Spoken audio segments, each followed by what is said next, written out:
Hello, everybody. It's Loren Kling, and welcome to another Film Threat Watch Party on a Friday night. I am coming to you from Los Angeles live, so it's 5 o'clock here, p.m. Thank you for joining us for another Film Threat Watch Party. If this is your first time here, welcome. Here's what's going to happen. In about 15 minutes, we're going to stream the movie American Insurrection. It just came out today. So you can get that on Amazon Prime. You can get that on Apple TV. You can get that on Xfinity, all kinds of places. You can go to a movie theater and actually see this film on the big screen. So at about 15 minutes after, we're going to play the movie on our own devices, our own TVs. We'll press play at the same time. And while it's playing in the background, I'll have the filmmakers and the cast on for our live Q&A. So you can post questions on our Facebook live feed, our YouTube feed, our Twitter/Periscope feed. And I'm always amazed that Periscope is still around because it almost feels like MySpace, right? So anyway, I watched this movie earlier today. It's an incredible movie. And you know, what's crazy is the idea of American and insurrection, those words together, gave me all kinds of not so fun feels. But I was really blown away, not only by the writing, not only by the amazing acting, but this movie is so much more than just those two words. So, and it's also not the original title. This will be a fun, interesting discussion. Before we do that, I want to let you know a few things. You can see this in movie theaters in New York City, in Los Angeles, Dallas, Philadelphia, Detroit. My cat's picking the perfect time I want to jump up here. Chicago, Minneapolis, Houston, Orlando, and Kansas, if you want to go out and see it. Also on our Film Threat YouTube channel, right now you can see the Film Threat podcast with Chris Gore.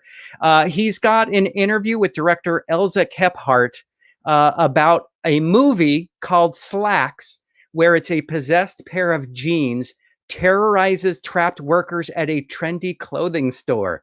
I am all about these interesting movies. I believe Sarah has produced an interesting movie that I want to talk about.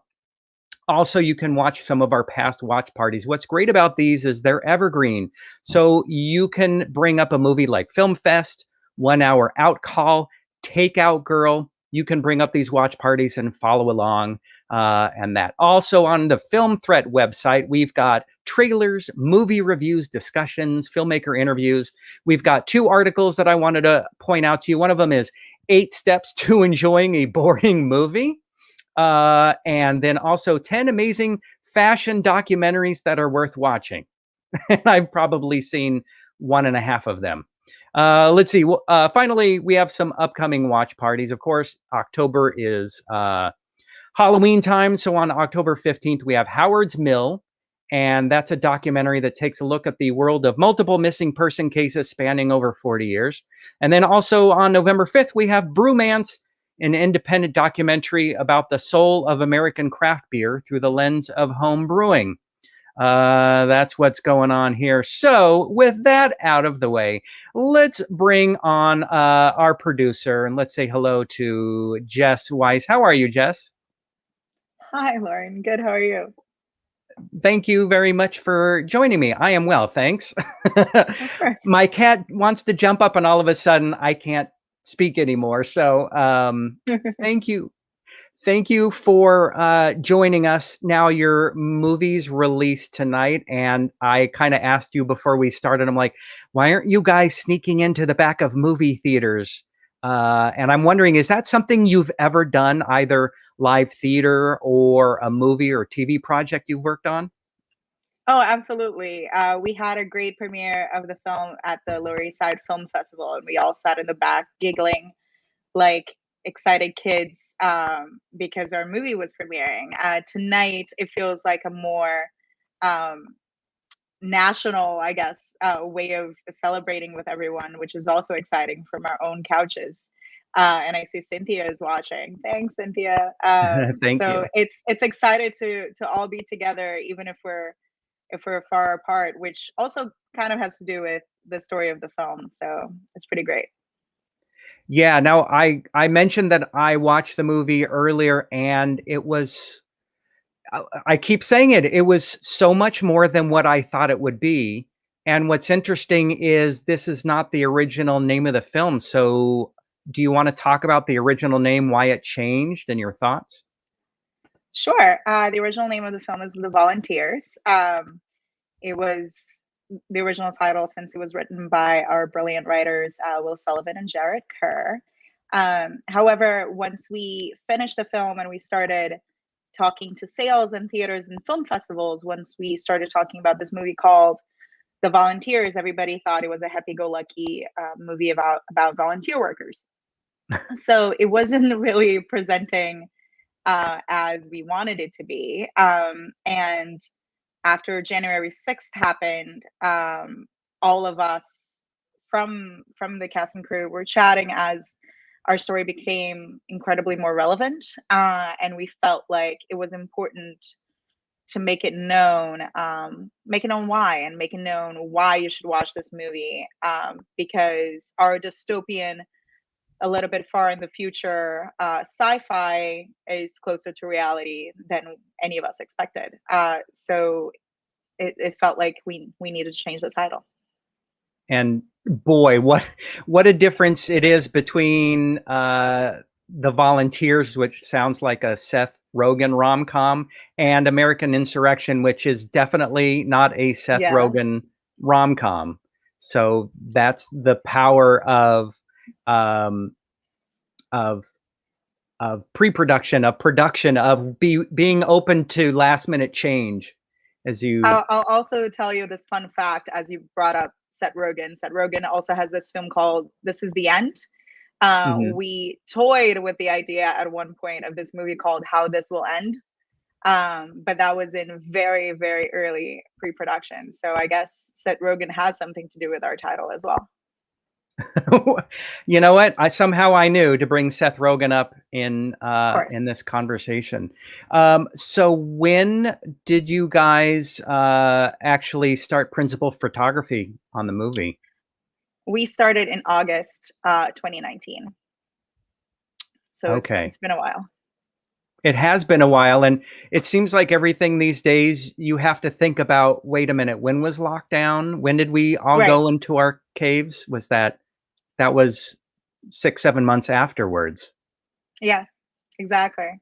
It was just as we were in the middle of our post-production stages. Wow. And originally, we wanted the film to premiere before the elections, given its political discussions.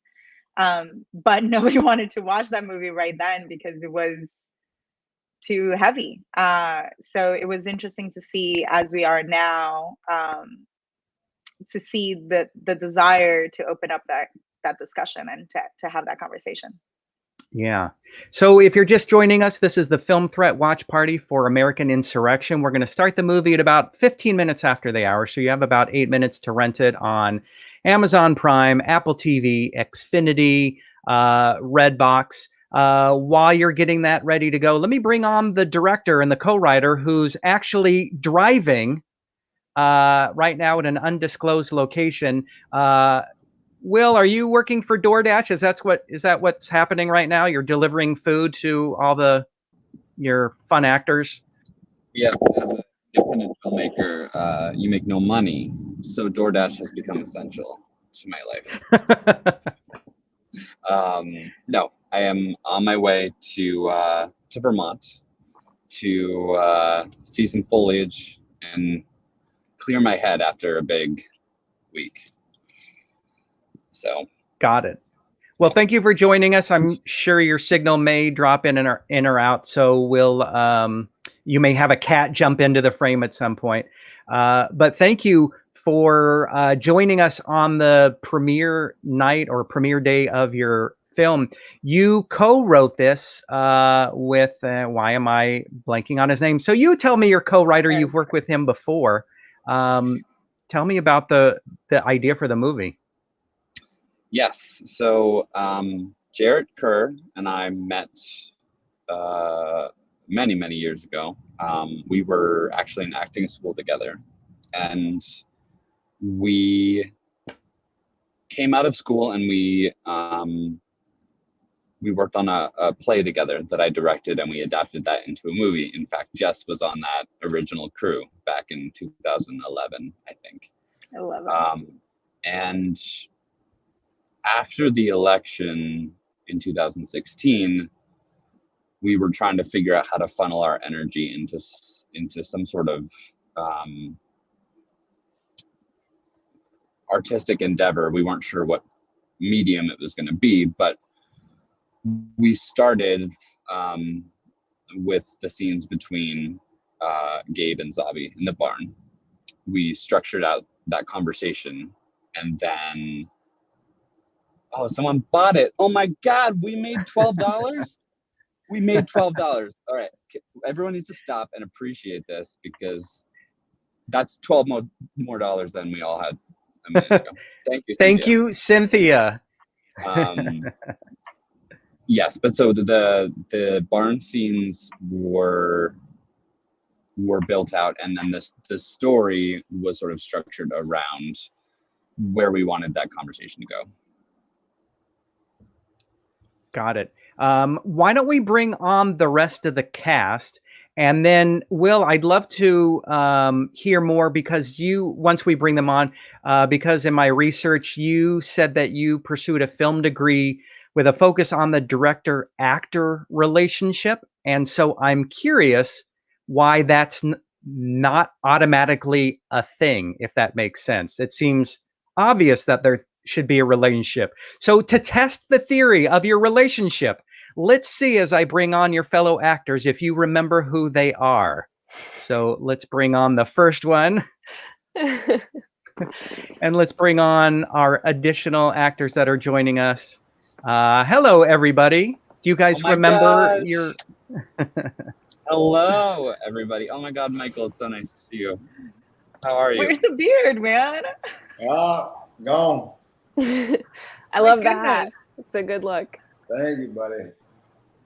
So yeah, welcome to the rest of you for joining us on a Friday night. I appreciate this, and yeah, Will, talk about this idea of wanting to work on this director-actor relationship. Is it something that needs work?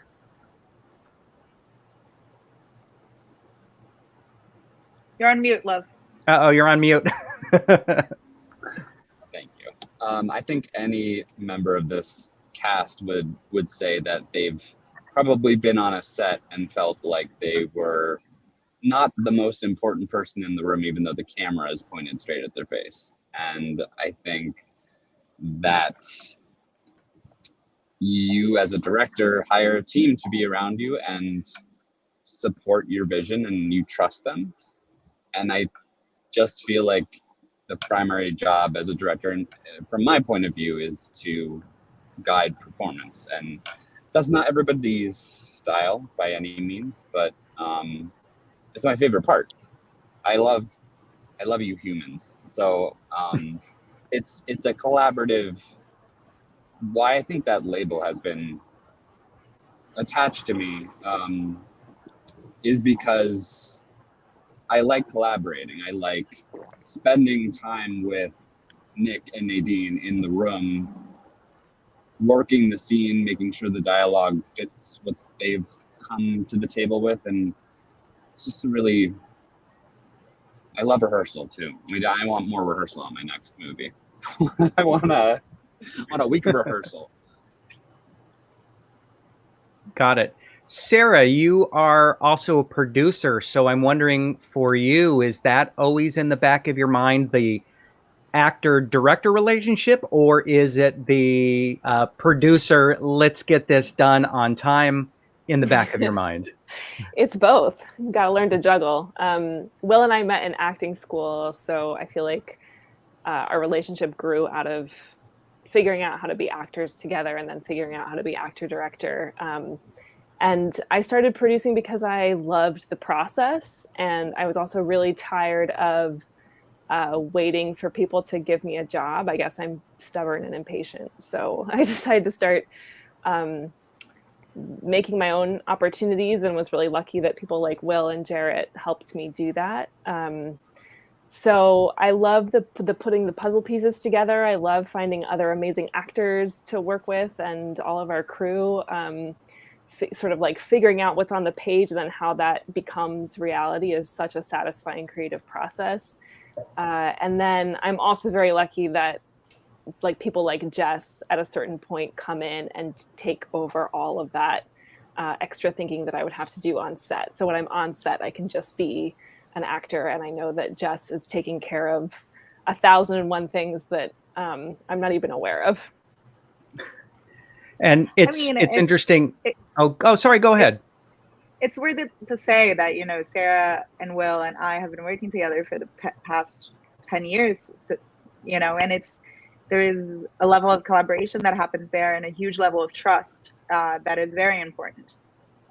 Trust in Will to work with his actors, and a lot of conversations that go from a creative standpoint of what is needed for the creative and what is needed for the production, and a lot of collaboration is truly the key word here, in just understanding everybody's roles and understanding how everybody's voice is important to make this movie happen, but how we also have each of our roles to play.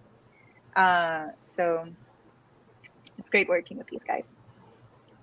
Yay. All right. Well, let's get the movie started quick. I just wanted to get this comment up from Nectarios, who said the movie was so intense and so good. Thanks, Nectarios. Yeah. And I will add how absolutely strong and amazing the acting was, let alone the cinematography, the writing. So hats off to you guys for putting in really strong performances. So with that being said, let's get the movie started. Before we do that, am I the only one that has wine available? No, I do. I have a cocktail. I knew you did, Nick. Michael, I'm with you. Sure you are, Michael. Yeah. And by the way, you know, it may be interesting, you know, the fact that I've lost some hair on my chin. It's so interesting seeing Sarah with some hair on her head, because last time I saw Sarah, it was all buzzed off and militant and amazing, and you look beautiful. Everybody looks great. Thanks. See everybody again after, you know, all this time and all this lockdown and all this fucking nonsense. We can curse on this or no? We can. Sure, if you want to watch American Insurrection. I'm sure we enjoy. I thought it was that Seth Rogen rom-com, The Volunteers. That's what I thought we were watching. All right, so let's get the movie started. Just as a reminder, you're going to be streaming it on your own TV and your own devices. I love when filmmakers and cast invite their parents and grandparents to watch alongside, and invariably there's one that wonders, why are you not playing the movie? Why am I not seeing it? So you're gonna put it on your old VCRs yourself. So we're going to hit the play button, and we'll be at about the same point, and I'm going to give you a 5-second countdown. So we're going to go 5, 4, 3, 2, 1, and boop. And there we go. And if you come in late or you're lost or it didn't play, we'll give you a time code a little bit in so we can all make sure we're at the same point. Plus, Will's driving, so I don't think he's got an 80-inch TV hooked up. So we may have to remind him what scenes we're at. We're just at the opening titles right now, Will. It's really exciting stuff. We've got Dream Queen. Will has the whole film committed to memory at this point. I think I know every edit, every cut, every little Foley. I'm so grateful for all of these companies that made this movie.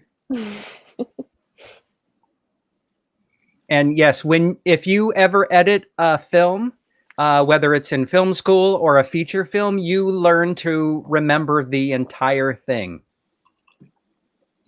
Unfortunately, yes. But, however, when this movie starts, I always am pleasantly surprised how it starts, because we locked picture on this film and it opened in a different way, and we had a bit of a gap between the edit and the sound mix because of the pandemic. And when we went into the sound mix, I was like, at the beginning's gotta go. We gotta get right to the cabin. So I always kind of forget that we open right where we do. But it does feel perfect. And it's my one. Did we lose Will, or is that just me on my side? I'm losing Will too. Yep. Did anybody catch that and want to fill in? If you didn't catch that, that's fine. Will was just Basically, saying that the movie used to Go, Nick. start not at the cabin or this house that we're in right now. The movie used to start in flashback, and one of the big notes from the original cuts was that we needed to start right at the house, like right in the middle of the problem. Oh gosh, there we go, Nadine.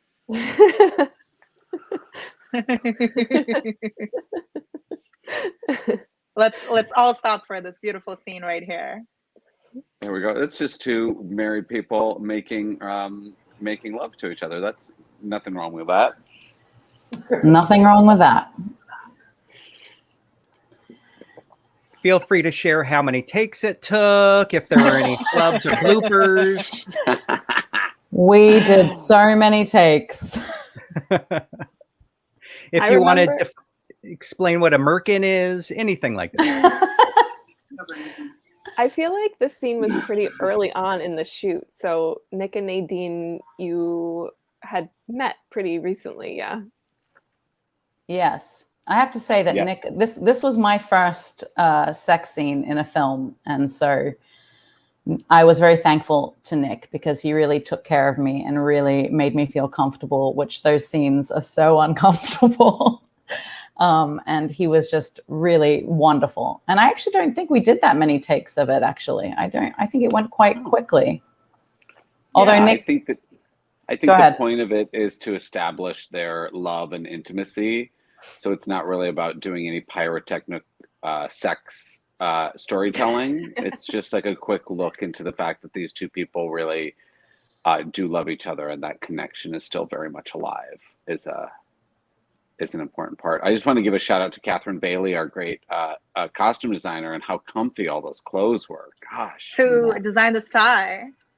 oh, That will show up later in the film. who wears it in the Interesting. film? The founder. Toby Oh, Leonard right. Moore. Oh, yeah, The great yeah, Toby yeah. Leonard Moore. And Casey Forgot. O'Donnell, the editor of this film, is really incredible. I really accosted him at when we premiered at the Lower East Side Film Festival. I really tackled him and with thanks, because I think the edit of this is so excellent. Yeah. Where was this this farm that you guys shot at? This farm was in Parksville, New York. It's a tiny, tiny little town that fully embraced us being there, which was amazing. And when we decided on the town, we checked several different counties in upstate New York, looking for our hero house. And when we finally landed on Parksville and we started booking our actors, I remember telling SAG, the Screen Actors Guild, our shooting location, and just hearing back from them being like, where are you taking our actors? We Googled this town and it's labeled as a ghost town. Are they going to be okay? How dare you bring them to a small abandoned town? And we're like, no, it's okay. I swear it's cool. It's just a small town. And it was lovely. It's a great time. You can rent that house on Airbnb if any super fans of the show want to go and relive the full American Insurrection experience. You absolutely can. It also has an orchard on it, and they brew cider. Oh, wow. The abandoned cider. Abandoned cider is what the company's called. It's good. Is that the same cider that Michael Raymond James had to drink like 1,000 cans of? That's the one. No. No, he had beer. Yeah. Oh, right. He had Catskill Brewery, but Oh, right. it does show up in the movie a couple of times as well. Did you get to drink real beer while you were filming, Michael? No, I don't know what you're That would have talking been about. awesome. No, all the beer I drank was back at the at the house at the end of shooting on the porch where we had a little bonfire. Oh yeah. And there was a lot of beer there. We did have a lot of we kind of the main cast all stayed together in a couple Airbnbs next to each other, and we had a lot of fires and a lot of late night discussing of the scene for the next day, and it was like summer camp. It was really special. And it was really amazing. And I have to say, like I came on, I don't know, maybe a week after filming started, and I just shot for 3 days. And you're never sure how that's going to go, especially when you're playing the other in the film and the guy who's away and the bad guy and all those things. And but I was so grateful for how gracious and beautiful these people are. And it was, hey man, we're having drinks over at the house later on if you want to come over. Like, yes, I want to come over. We would hang and we would talk about everything from Nelson Mandela, Sarah, and Nick's got a great story about a dog that ran away. Oh my God, story. That still, hurts my heart. I gotta do that on the Moth one of these days. You need to do it at the Moth. But it was such a great little bun. It was like actors camp. It was like a fun little, few days for me. I'm sure, obviously it was longer for you guys, but it was so special and so beautiful. I felt so connected to everybody, and I'm very grateful for that. This scene that Sarah is just such a fucking badass in this scene. Yeah. She kickboxed, and she had a punching bag that she brought with her to Parksville so she could train all through this movie. It was incredible. So I'm living my best life in this scene. I could not wait to do this scene, and I did. Like as soon as we knew that we were going to make this movie, which was like a year before we shot, I started kickboxing because I wanted to know what it felt like to be really powerful in my body. And so there was a really tiny gym near where we were shooting that said, like, sure, you can bring your kickboxing bag here. And so I loaded this like massive, larger than a large man kickboxing bag into the back of the truck and drove it up to Parksville. And it just so happened that we had done a makeup test on me, which you'll see shortly what exactly that makeup was. Right before I went to drop off the bag at the gym. And so I walked into the gym with fake blood like all over my head, totally forgetting that I had this makeup on. And the staff looked at me like, who are you and what are you doing here? It was a special introduction, I think, for them to our crew of people and what we were doing. Wow. Shout out to the introduction of Brandon Perea to this movie, who is such an amazing actor, and I wish he was here, and we miss him terribly. Brandon Perea, who's going to be in Jordan Peele's next film, which is why he's not here with us this evening. So you're about to see him everywhere all the time. He's incredible. And That's worth awesome. shout out also to our brilliant stunt coordinator, Drew Leary, who choreographed the shit out of that scene. Love the man. Also, Nadine, and all the beautiful men we shot. Who is our consultant on Islam? Nadine, can we give her a shout out too? Oh my gosh. Sophia Ahmed. Yes, Sophia Ahmed, yes. Sophia and I went to middle school together. Oh my gosh, so sorry, this scene, after we shot this scene, if you look at what Sarah and I do in this scene, you will see why the next day we were both like, why do our hamstrings and thighs hurt so much? Like, did we just work out a lot? Like, what's going on? And it was because we kept carrying Brandon in and out of his car. We did 18 takes of carrying Brandon, yeah. Oh man, we carried him a lot of times. I remember this was the first scene that we actually shot with that truck as well. And that truck in itself was a huge conversation. And then it became the car that it gets established in the whole movie. Yeah, and keeping it dirty and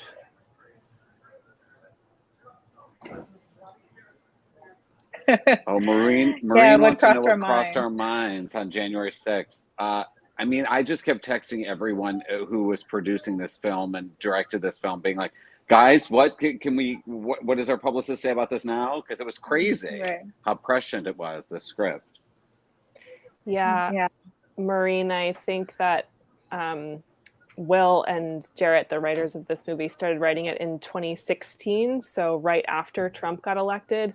And at the time, it felt like this was a really dystopian story, and then things that are in the movie kept happening in the news, and so it felt more and more current. And it's been humbling to sort of, for me, to learn like how unaware I was in 2016 of just like how much anger there was roiling in the background. Because living in New York City, I just felt like Trump's not going to get elected. There won't be an insurrection. Yeah. This scene on the porch, we shot this scene at like a legit 4 o'clock in the morning. Now is the time to move. It could have been found already. They could have sent scanners out to cover every square inch of this place, setting up roadblocks. I think it was one of our first overnights in the film. To leave. No, we stick to the plan. Someone has their movie on really loud. Still what? Oh, probably me. We could hear from Is that you, Michael? Yeah, probably me. Sorry. That's okay. Oh, You're amazing. Michael's getting into it. He's like, I want to watch the movie. Popcorn and wine. Popcorn and everything. I love it. Oh, Popcorn and wine. Michael, you had said once that research is something you like doing as an actor and that you throw yourself into. I'm always fascinated by the characters you hate, or the characters who seem evil or are completely opposite to what's good, if that makes sense. So I'm wondering what it was like to research this character, what your viewpoint was going in as this character. It's a great question. For me, I mean, the most important thing I felt like was to humanize him in a way, so he wasn't just this monster. Because it very easily could have been that, you know. And I wasn't interested. I was more interested in, you know, how he sort of got this way, and you know, his past in you know, fighting for the country, and you know, the PTSD that comes from that. But you know, one of the first conversations I had with Will when I was offered the script was just, you know, how do we get more into this as a human being as opposed to just a monster? If the goal is somewhat to spark conversation, then it won't behoove us on our side of the street, you know, politically, to just demonize, you know, everyone, paint everybody with the same brush, you know. So I really wanted to find moments where we could see this as a shattered human, you know, a shattered man who's, as a husband and a father, you know, if my wife had left with my kids, I would be broken. And what happens when the available information to somebody who's broken in that way, PTSD from the war, whose wife left, whose kids are gone, you know, sort of the available information he has is this echo chamber of hate, right? And it brings you in the way Street Gang does, you know, in terms of, hey man, we got you, you're one of us, and no one will fuck with you. You don't have to feel this way anymore, etc. And I remember, Michael, one of the biggest notes that you gave Will, which was a truly noteworthy note, was, and it's a little bit of a spoiler alert, we're getting ahead of ourselves here, but when Zabi asks Gabe, am I the first Muslim you've ever met? And I believe it used to be in the script like, yes. Yeah. And you're like, no, I fought it in the Afghan war. Like, of course it's not. So a lot of that conversation was worked on between Michael and Nadine as well, which was so worth it.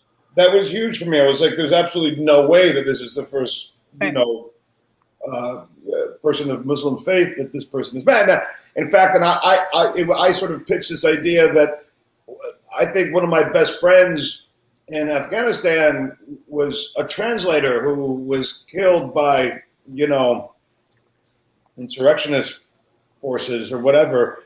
And I wanted to have that connection, and that's why I also, this another spoiler, I wanted to use the phrase inshallah to Nadine.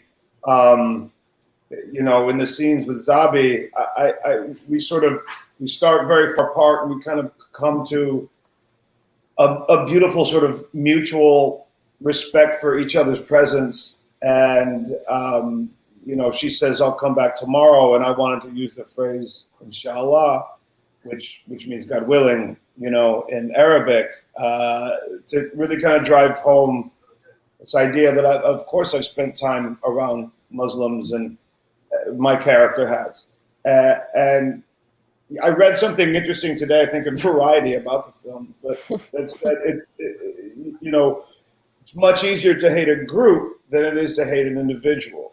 And so that, I think, started to kind of break down the barriers of two individuals in opposite groups, chip away at those barriers to see each other as individuals and have that kind of understanding, But I feel like that gives the film a much more real.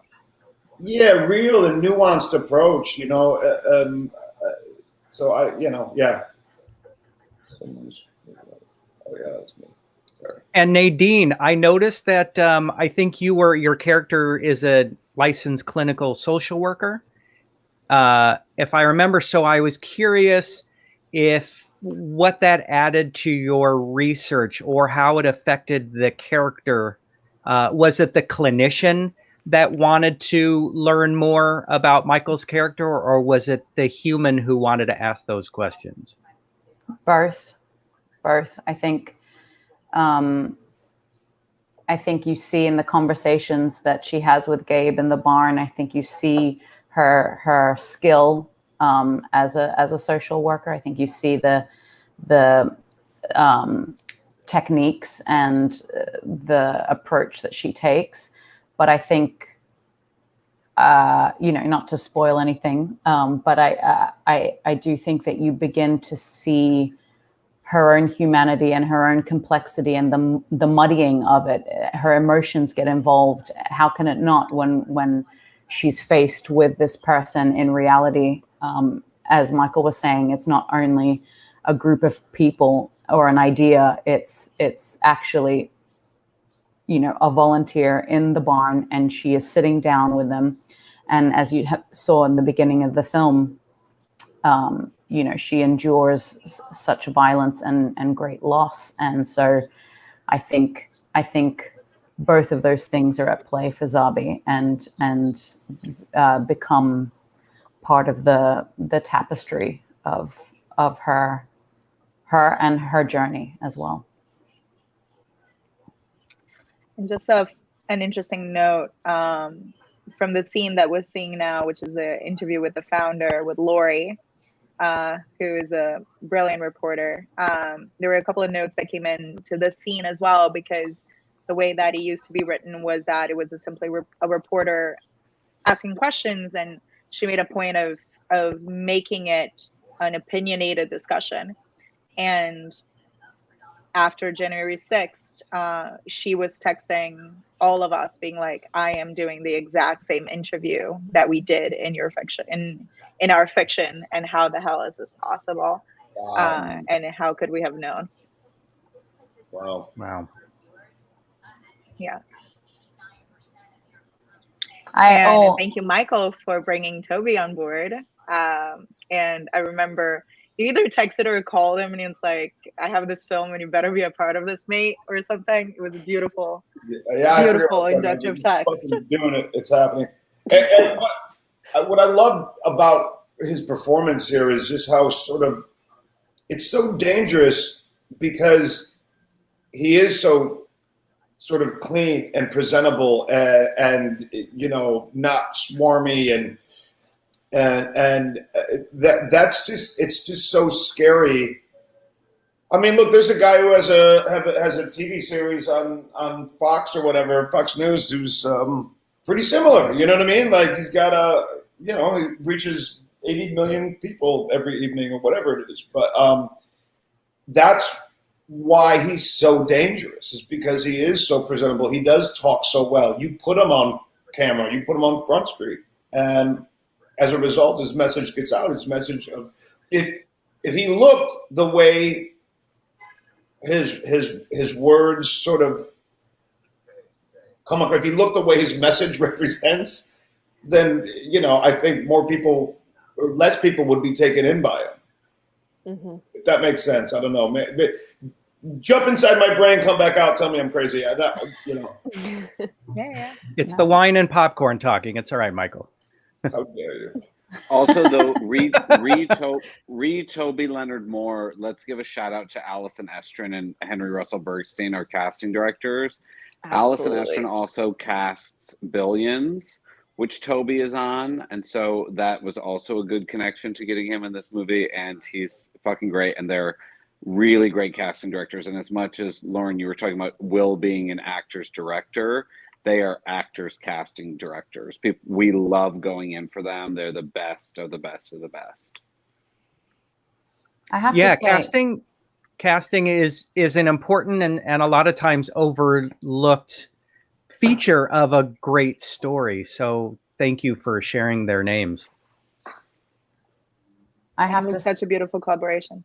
They brought together such not only incredible actors but like incredible people too, and that's a rare thing to find when you're working together. It's just it's that magic that you hope for that they did on this film, which was really amazing.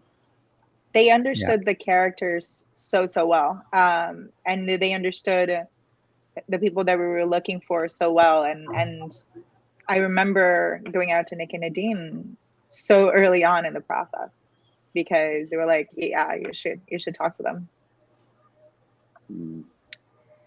Nick Tarios is asking, when you first read the script, did you ever think it would be so close to reality? We hope not.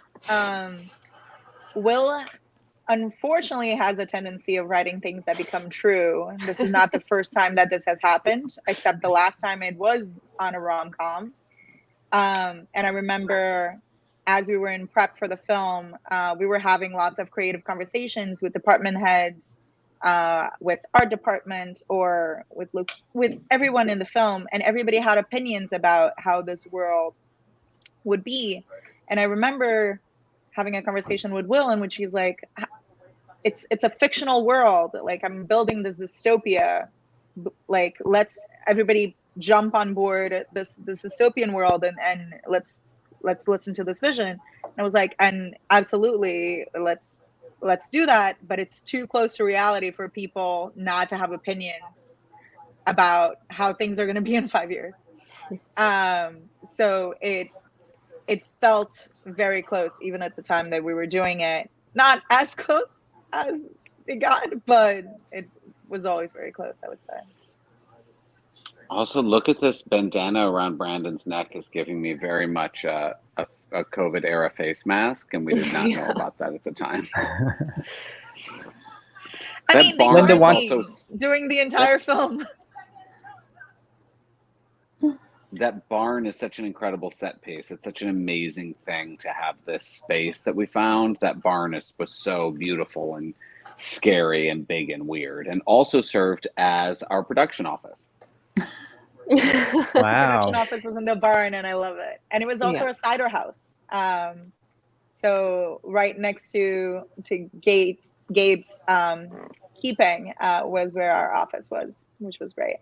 Also mad haunted, the whole place.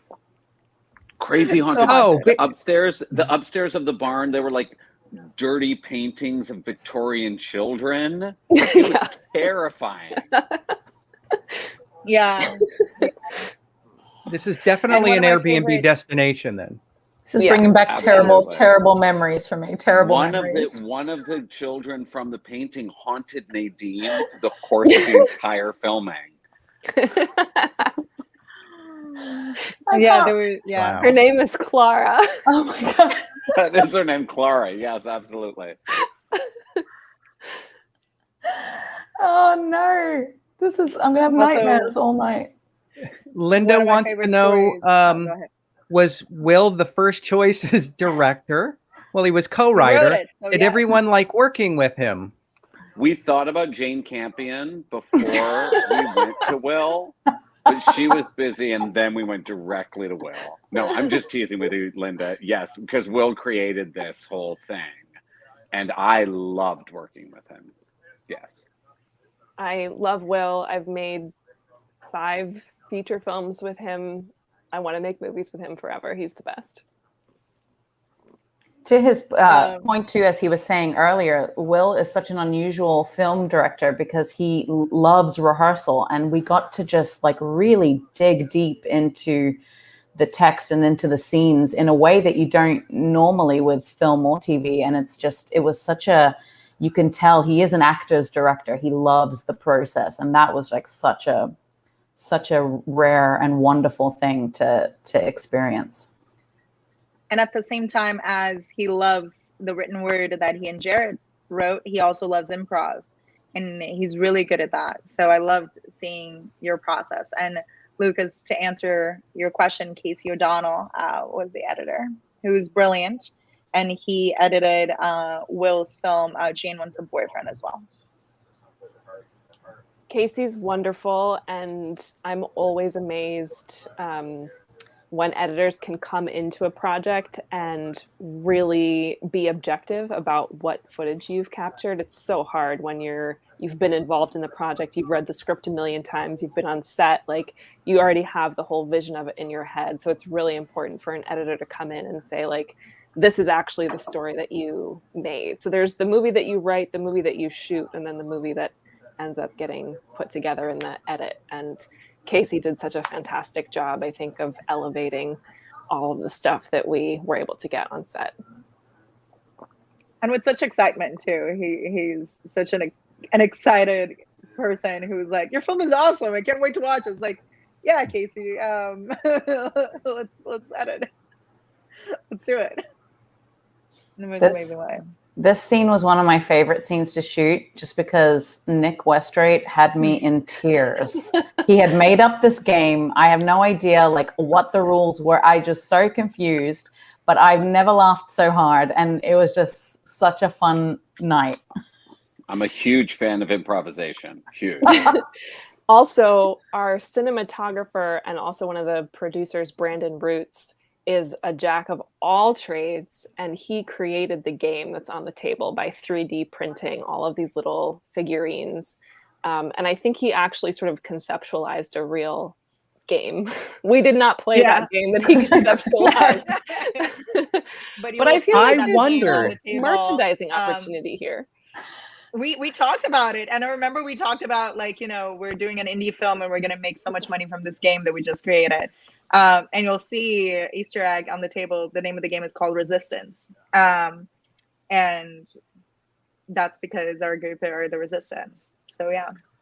I really hope when the DVD comes out that we have footage from Brandon of me making up the rules to Resistance in real time. I really hope, because I know that we were rolling on a lot of that. And I really hope that someone held on to that. I need the bloopers from this film for sure.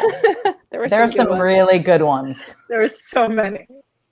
You know, I got to say, Nick, when the scene came on, I was trying to figure out what game you were playing.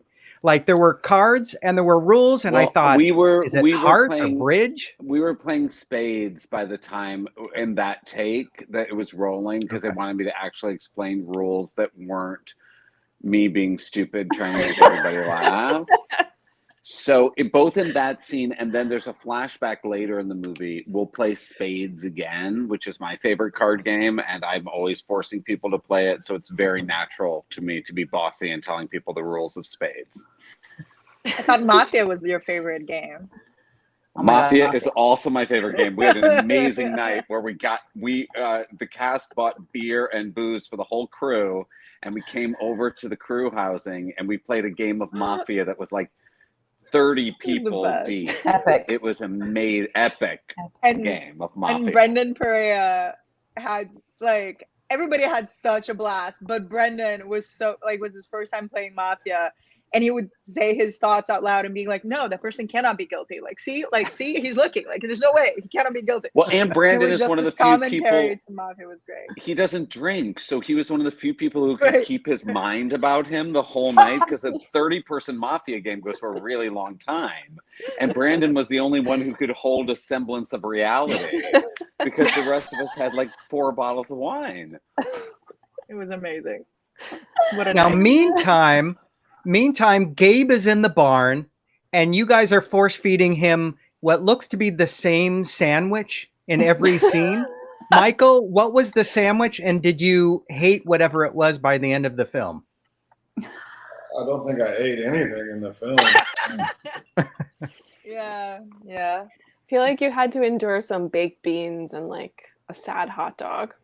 I was the endurance test was just the sort of hepatitis-filled dirt floor of that barn that I was concerned about. To be fair, I remember we had some really nice chains for you that were like, super light, and you're like, no, I can't work with these like super non-chains, like handcuffs. Give me some real ones. We're like, okay, like let's go find some real prison. Yeah, no, the real chains were helpful. The smallpox blanket was not, though. That mattress. I don't know. I don't know. It might have been where the pandemic started. Gabe was patient 0. Yeah. You're generating some of the most uncomfortable hashtags for this watch party. Yeah, I mean, so we're a movie that's ripe for trolling. So I'm anticipating that tomorrow we're gonna, see some of this resurge on the internet. One thing I did want to bring up, I've already seen some reviews online, and let's just say there's some people who view this film in a different light or an opposite light, and it's uncomfortable to read and it's uncomfortable to watch. Somebody did post on chat that I haven't brought up, and I've been debating, do I bring it up just for conversation? But that's what this movie talks about. So if I can bring it up, and then if you want to comment on that thought of these different viewpoints.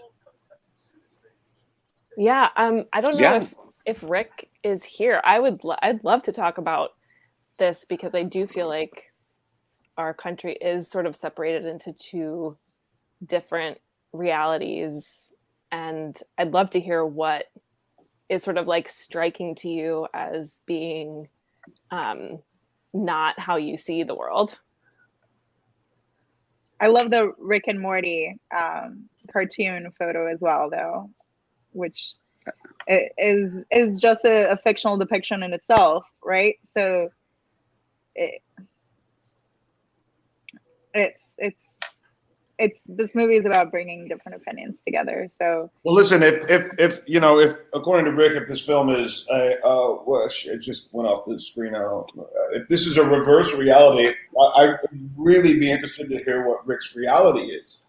I know that we live in a time where, particularly Rick, after the last occupant of the White House, reality became whatever you wanted it to be for some people, and that was unfortunate. We had, we were introduced to phrases like alternative facts, which is not a real thing.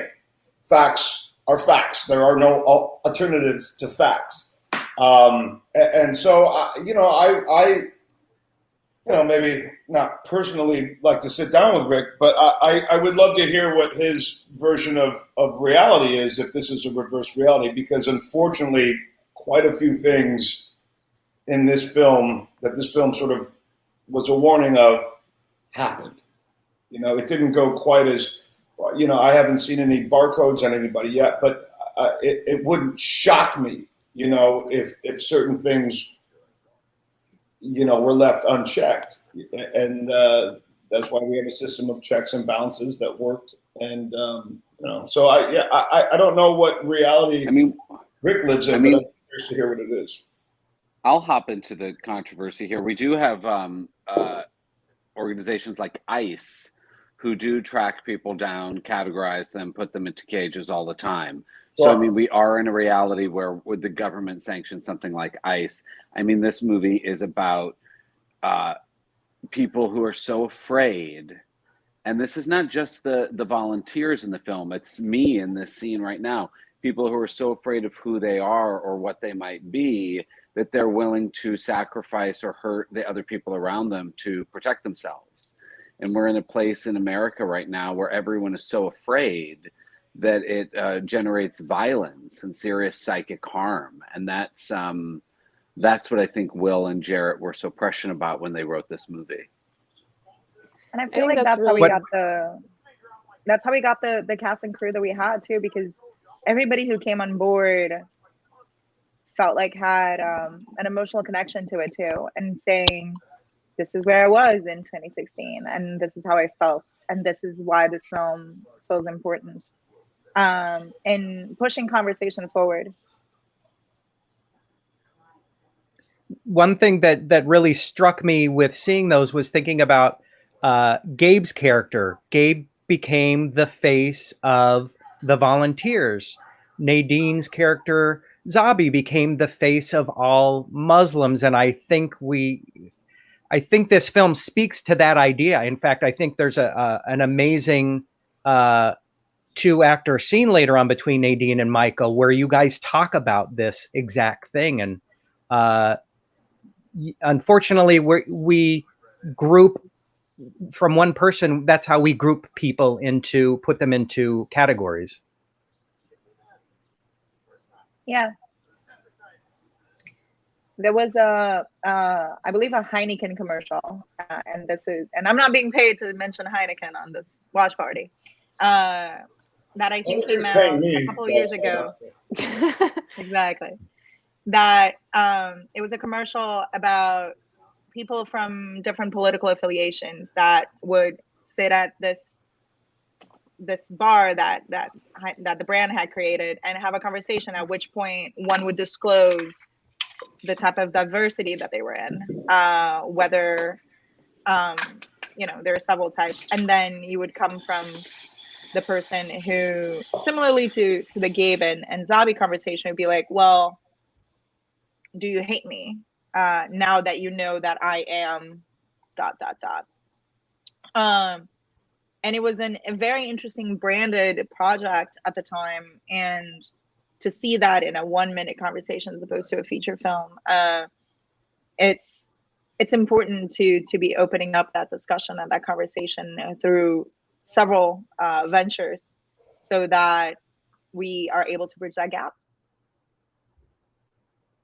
I also think that you hope, as any kind of artist who is creating right now in this world, I think you hope that your work ignites conversation and complicated and difficult conversation. And I think this movie is really, in a brave way, doing that. And I look forward to all the differing opinions or beliefs, and I hope that does bring more opportunities to connect in ways. I think that you see in the film, as Zabi and Gabe do. I think we need more of that. I think we need more listening to each other and more connection, and realizing that we are not so far apart as it would be convenient to believe that we are. Right. I agree. And I think one of the things that can sometimes feel frustrating about putting a film out into the world, into the internet culture, is that the internet is not a place to have nuanced conversations, which I think is what this film is really inviting. And so I welcome the conversation. And if anyone wants to talk to me about anything, I will have any kind of conversation. And I hope that it can go beyond you know, a 1-star review on IMDb or some comments on our trailer, but I want to get to know people and I want to understand better where they're coming from. Yeah. I mean, there's literally a scene later on where Gabe and Zabi have beers together and share a moment. You were talking about this Heineken commercial, and it seems like one common thing is, let's have a beer together. Let's sit down and enjoy food together. It's, you know, I mean, that's the beginning of people coming together is for a meal. You know, it's for sharing, it's for bringing culture together, and a lot of culture is shared through food, which I absolutely love. And to be able to understand, as a metaphor, understand our differences while we're both hungry, you know, as we're preparing a meal, is really what this is all about. And just coming together for that. Yeah. So, well, thank you, Rick, for posting the question, and thank you guys for. It's such an awkward conversation to have, but it really makes it heartfelt and human to have the conversation and get through it. Yeah, thanks for bringing it up. I want to. And I will say that. Oh, go ahead. Go ahead. I was going to say, I want to shout out our sound designer, Arjun Seth, because there's so many moments in this movie, even though I've seen it like 10 trillion times, that make, like, I'm actually, my pulse is elevated right now because of the sound. When things start to get really tense. Yeah. It's so visceral, and it's such an amazing thing to see that really come to life, like in the first sound mix, when you're used to seeing it, you know, just the raw footage without any design going on.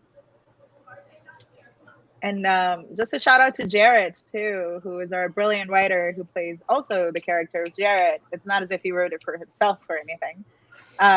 Who is just absolutely brilliant, and he's about to play a volunteer. And you know, we're all very scared for him.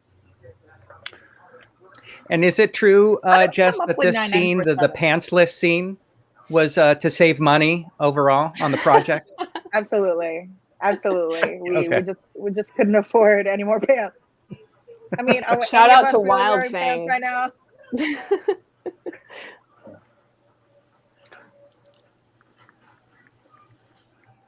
Fucking radio, man. I still sometimes will get like a wave of anxiety about who's on radio. Who's on radio? Hardest scene to shoot, says Tara Sullivan. It's coming up. It was in a river. Yeah, we'll talk about it when we get there. Nick had thoughts about that scene. I've got dibs on hardest scene. Yeah, you do. Also, shout out to my ring light that is like doesn't want to stay up. Sorry for the weird perspective, y'all. It's a Halloween. It's fine. And Valentina wants to ask about Michael, the up-and-comer. This is Michael's first project, fresh out of film school. I think you've done some commercials, right? Michael, have you ever done film before? Valentina, Michael, what have we seen you in? You know him from True Blood and Once Upon a Time, boo. Come on, Valentina, you remember this. Thanks for taking that one, Nick. It's always so weird, you know, when people come up like, "Hey, man, like, are you an actor? You know, what are you in?" And I kind of got to guess what their tastes are. You know what I mean? Like, True Blood, like, and they go, "No, vampires? I don't watch that shit, man. That's crazy." And you're like, Terriers. Sorry, I don't know. Like Jack Reacher, like, no, Tom Cruise. I don't like that. You're like, well, I don't fucking know that, man. I don't know what to tell you. You can also be like, you know, I'm sure we went to college together or something. You know, like that's really it. Were you in my poli-sci class? That's a great. All right, I got to ask Michael if this is true. In my research, when you were going up for True Blood, you didn't know anything about vampires, and when they asked you your favorite vampire, did you really say Count Chocula? Somebody's been reading IMDb. Yeah, that's true. But it wasn't an audition or anything like that. It was an interview that I was doing, and it was the film or the show hadn't premiered or anything, but there was got an interview request and did it. And even though I get uncomfortable in those situations, but yeah, and they asked me who my favorite. They're like, just real quick at the end, who's your favorite vampire? And I couldn't think of any vampires that I knew, and so just pressure, Count Chocula. What happened? You iconically picked the greatest vampire of all time. I mean, you're perfect. I agree. And the guy made a delicious cereal. You know what I mean? So yeah, he gives and he takes. He gives and he takes. Bless him. Bless him. I can't find the name, but there was a vampire movie from like 78, 79. It was a comedy, and I wish I could remember. It wasn't Lauren Bacall, but I'm trying to find. That was a great vampire movie. Well, I don't know. I didn't see it. I don't know. It's not my brand of cigarette. You know what I mean? Well, my favorite is Dancing with the Vampires, which is a Roman Polanski film. And I remember that, Roman Polanski's Jewish, and I remember they make this very Jewish character a vampire, and somebody comes at him with a cross, and he's like, doesn't work with me. It was just epic. I can't believe we were talking about vampires. Hey, it's kind of all your fault.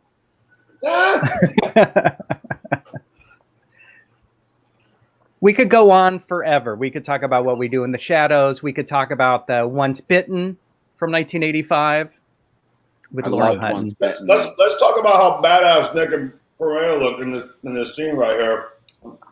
Man, when I had to run up to this truck, which we just saw, I remember Will being like, I need you to do a James Bond run.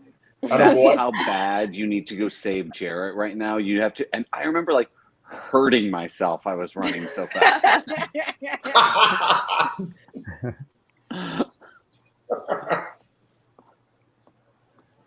Oh, BP. I know, me too. He was the sweetest. Yeah, he's such a great guy.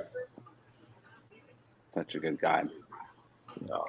By the way, he's the one who came up with his character name and also the character backstory of who he would be in Canada as well. Do you remember the name? RJ? Or the Canadian? Isco. Oh, Isco. Isco is his name. I mean, I have an advantage just because I got to say that in many, many, many takes, but one of my favorite Easter eggs too is that.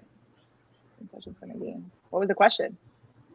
Oh, you look very familiar. So Nadine doesn't feel. We'll just go around the room. What college class did we have with you, Nadine? I don't know. That's such a difficult question because. All right. It could be any number of things. Right. Nadine? What college class do we know you from? That might be the easier question to improvise. I mean, college class. Do you know, in college, actually, I took you had to take a certain amount of academic classes. And 1 year I took a wine and beer appreciation class, and it counted as an academic because it wasn't in my major. So it counted as an academic course. And so I drank wine and beer every week. Why did I miss I that? would have actually gone to college if somebody told me there's classes like that. I'll do this again. I'll do this again for Lucas. Lucas, Yeah, you brag know about her me from too. High Maintenance on Hulu. That was And just High on, Fidelity. Oh no, Everything- High Fidelity. That's what I meant. Both High of them. Fidelity, not High I was Maintenance. like, Okay. is she too High Fidelity project? on Hulu, starring Anything that's her high. and She's Zoe also Kravitz. Zoe. genius, brilliant stage actress. And so, Lucas, if you frequent the New York theater scene, you have seen her surely. Do any of you theater actors ever get that? Like, do you get people going, what play do I know you from? No, theater. The great thing about theater fans in New York is the They know. really beautiful thing that happens is people come up to you on the train and they will talk to you about a play that you did 10 years ago in such startling detail that you won't even have remembered that moment. It's so one true. of the most, it's a really special thing about being, especially, I think, I've only ever been a New York theater actor, but in New York, man, theater goers are really specific and it brings you right back to it. And it's beautiful. Yeah. That's so true. And you don't ever even remember doing a show, and they'll like remind you of something that you've done. You're like, oh, fuck, yeah. Thanks, Kiara. Hi, Kiara. Just a note as we were talking about Isco's name, one of the last things that we did for the crew as well was that because of our beloved cast members got to have their Canadians identities, we also created fake Canadian identities for everybody in the crew. Oh my God, I forgot about that. It was the job of my brilliant second AD, Oliver, and I, as we were in the bar and production office, to come up with names and birthdays and job descriptions and birthplaces for everyone in the crew. And we printed out IDs for everyone that, of course, would never be able to be used. But, if anybody had to flee the country after we made the movie, we would be so ready. Wow, making IDs. Nick Were you in was Casa indeed Valentina, in Casa Valentina. Yes, he was. Yes, I was. Anne Maloney. I was in Casa Valentina on Broadway in 2013. Yes, I was. That was me. This shot that's happening right now was the last shot that we shot up at Parksville. Yes. Me and Brandon walking, me handing him his bandana was the last shot in Parksville. And you can't see it here, but when we were shooting the reverse, the rest of the cast was all standing at the bottom of that hill for us to get the last shot in reverse. And when we wrapped it, everyone just cheered. And we'd done it and we all went and did karaoke. Wow. Thank you, Anne. And that answers a question Cynthia asked. She heard that there was karaoke. I'm wondering how Cynthia knows this. It was so Super much fan. karaoke. Cynthia's an insider. There's a video of Will and I doing karaoke that Sarah unfortunately destroyed because I made her promise to. No, you didn't, Sarah, did you? I have it in safekeeping. Yeah, that's what I thought. Hey, what was the place that we went to the first night I got into town where you threw the dollar bills up on the... I was thinking about that one. It's called The Cabin. The Cabin. Is it called The Cabin? It's called And The I remember Cabin, driving you there, Michael, and we got lost. And it was just like, where's this girl taking me? It's like, first Love The Cabin. Love that place. The Cabin. It's like, where the fuck is this? We have to go back. We have to go back there for sure. Let's do it. Let's have a reunion fucking cabin, man. Yes. So many great restaurants in upstate New York in that area that if you guys, anyone watching gets an Airbnb, like please frequent The Cabin. It's so great. And Cab Franks. We have to. And Cabernet Franks. We have to shout out Cab Franks. And then there was the place in the town. God damn it! What was the name of the town? The pizza place. No, that place, Sarah. You remember that place that had the milk, that had the syrup milk or whatever? What was that? Bougie Coffee. In Liberty, it was called. Bougie Coffee. It was called Bougie Coffee. I don't know, but it was like syrup milk. You were like, this can't be good, and we tried it. It was amazing. I don't remember because Garrett it's called remember. Bougie Coffee, Garrett. Bougie Salad. Bougie Salad. Sorry, real quick. This scene Is that the place you walked to, Nadine? Yes. This scene that Jarrett and Nadine and I are doing right now in the apartment is the last scene we shot in the whole movie. Oh yeah, that's true. And yeah, I got specifically your coverage. Yes, Yes, specifically your my specifically coverage. your coverage. Yes. It's like 2 a.m. They were like, let's let Nick go last. And then we went out and we didn't do karaoke, but we went to somewhere. I can't remember where. 13 Step. Oh yeah, 13 Step. 13 Steps, yeah. It was great. Oh my gosh. Back to NYU days. Yeah.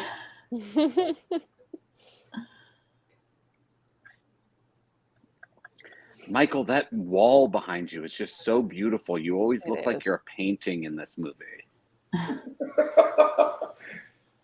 That's true, man. Yeah, the wall is beautiful.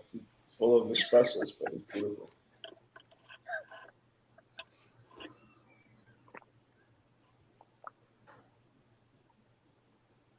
Anybody want to share their favorite craft services snack, or you notice somebody else their favorite craft services snack? Ooh, what a question. Well, we had a lot of kombucha. We had a lot of kombucha in this film. There was a lot of pickles being eaten. There was a lot of pickles in the film. Well, one of our Arturo. cameramen was particularly fond of pickles. So he earned himself the name Johnny Pickles, or you could also just refer to him as Pickles, because he was just always in the pickle jar.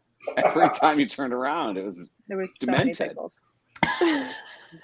I remember BP's thing was chocolate milk. We had a lot of chocolate milk. Nick and I made sure that there was hot sauce. We put hot sauce on everything. We had our Frank's Red Hot. Yeah. And Jess supplied us with this amazing stash of Brazilian confectionaries. Yes. It was great. I really That's introduced, true. I'm Brazilian, and a friend of mine who's also Brazilian, Sabrina, was in the crew. So I decided to buy a bunch of Brazilian things and be like, all right, guys, give it a try. And there's a Brazilian soda called Guaraná, which is a very caffeinated drink. And I just remember Alan, our brilliant sound mixer, just like trying it. I'm like, do I trust this? And it was so much fun. Fun fact about this scene is that on Michael's coverage, I had to really keep my cool for him and be a good scene partner. But for his coverage, all of a sudden there was like an army of spiders that came out and like were like dancing across him and like all over his like legs. And I've never clenched so tight in my life. And I was like, just look at Michael. Don't leave Michael. Just stay with Michael. Be with Michael. But I wanted to scream bloody murder. I wish you would have told me, Nadine. I didn't know there was fucking spiders coming. A fucking army of spiders. That would have been staying with Michael. Would have been like, let me stay with Michael. There's fucking spiders on you, man. I didn't want to ruin your take. You were being brilliant. Oh my goodness. No wonder I had a massive welt on my leg. It wasn't the mattress after all. It was the spiders. It wasn't the mattress, yeah. Oh God, that barn. That barn. I gotta say though, I honestly, there's not many days in this business that I've enjoyed as much as I enjoyed those 3 days in the barn with you, Nadine. It was it was a time, you know, as a performer in it, but also really as an audience member.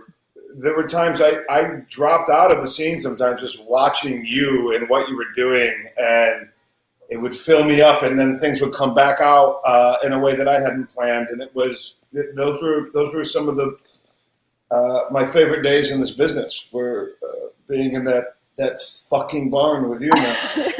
I feel the same way about you, Michael. I mean, those were tough scenes. They were like 13 pages long, those scenes. It was long. We were doing overnights. There were spiders all the fucking place.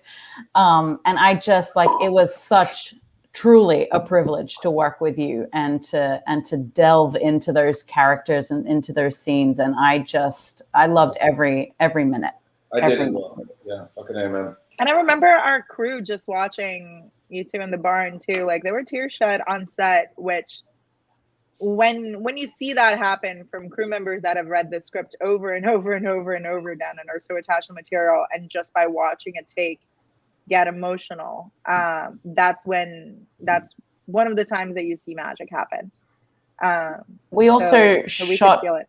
We also shot one of those scenes, one of those barn scenes on September 11th, and That's right. the significance was not lost on me and on the crew, and you had a sense of where we've been and where we're going, and it just the depth of it all kind of converged on that day, and it was very emotional. A moment of silence at breakfast, you know. We had a silence at breakfast. I had a conversation with Ben Samuels, our brilliant first AD, who does a safety meeting every day, and we brought it up during the safety meeting, and we had a minute of silence, and we had conversations about 9/11. It's a good reminder. I didn't realize it was that day. That's right.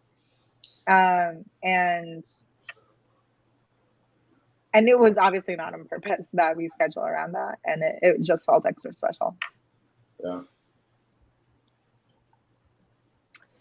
Caroline wants to know, Sarah, if you were scared to shave your head for this.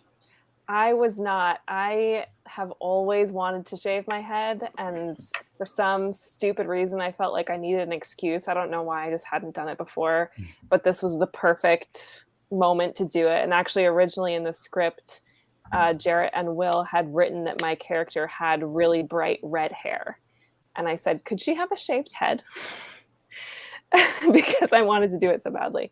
It was great. It was so hot that summer. I remember I went to a little barber shop called Cowlick in Brooklyn. They're amazing. And it felt like taking off a wig. It was so wonderful and liberating. I loved it. I feel like the first time we all met was at a lunch and you had just shaved it. Yeah. Yeah. We went to that place, Smile, in the East Village. Yeah. I love that place. I love that place too. You also look amazing with a shaved head. Like, not everyone can pull that off, and you just look so badass. Thank you. I recommend everybody watching all of Sarah's and Will's films, because in every single one, Sarah has a very different hairdo. And the last film that the three of us did together, the ring thing, halfway through the film, Sarah changes hair. We completely did a change, and audience watching it would be like, I don't get it. These two characters, like, the same actor, we just dyed her hair. Please understand, it's the same person. So it was a huge moment of talking through Sarah's hair.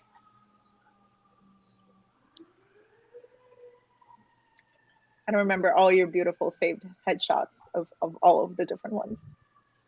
I mean, yeah, it's a pain in the butt to keep having to take new pictures every time I changed my hair. If I could just make up my mind. That line, the first time I saw, I did a small screening in my own home of this film with two of my closest friends. Whenever they would show that white line on the floor of the barn, my friends would go, ah! Like the fear of the line and crossing the line really packs a punch in this movie that I love. And I also love the metaphor of, like, you know, crossing the line. It's so great. Mm-hmm.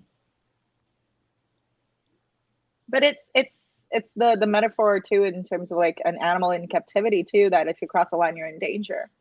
Mm-hmm. So there's a lot there.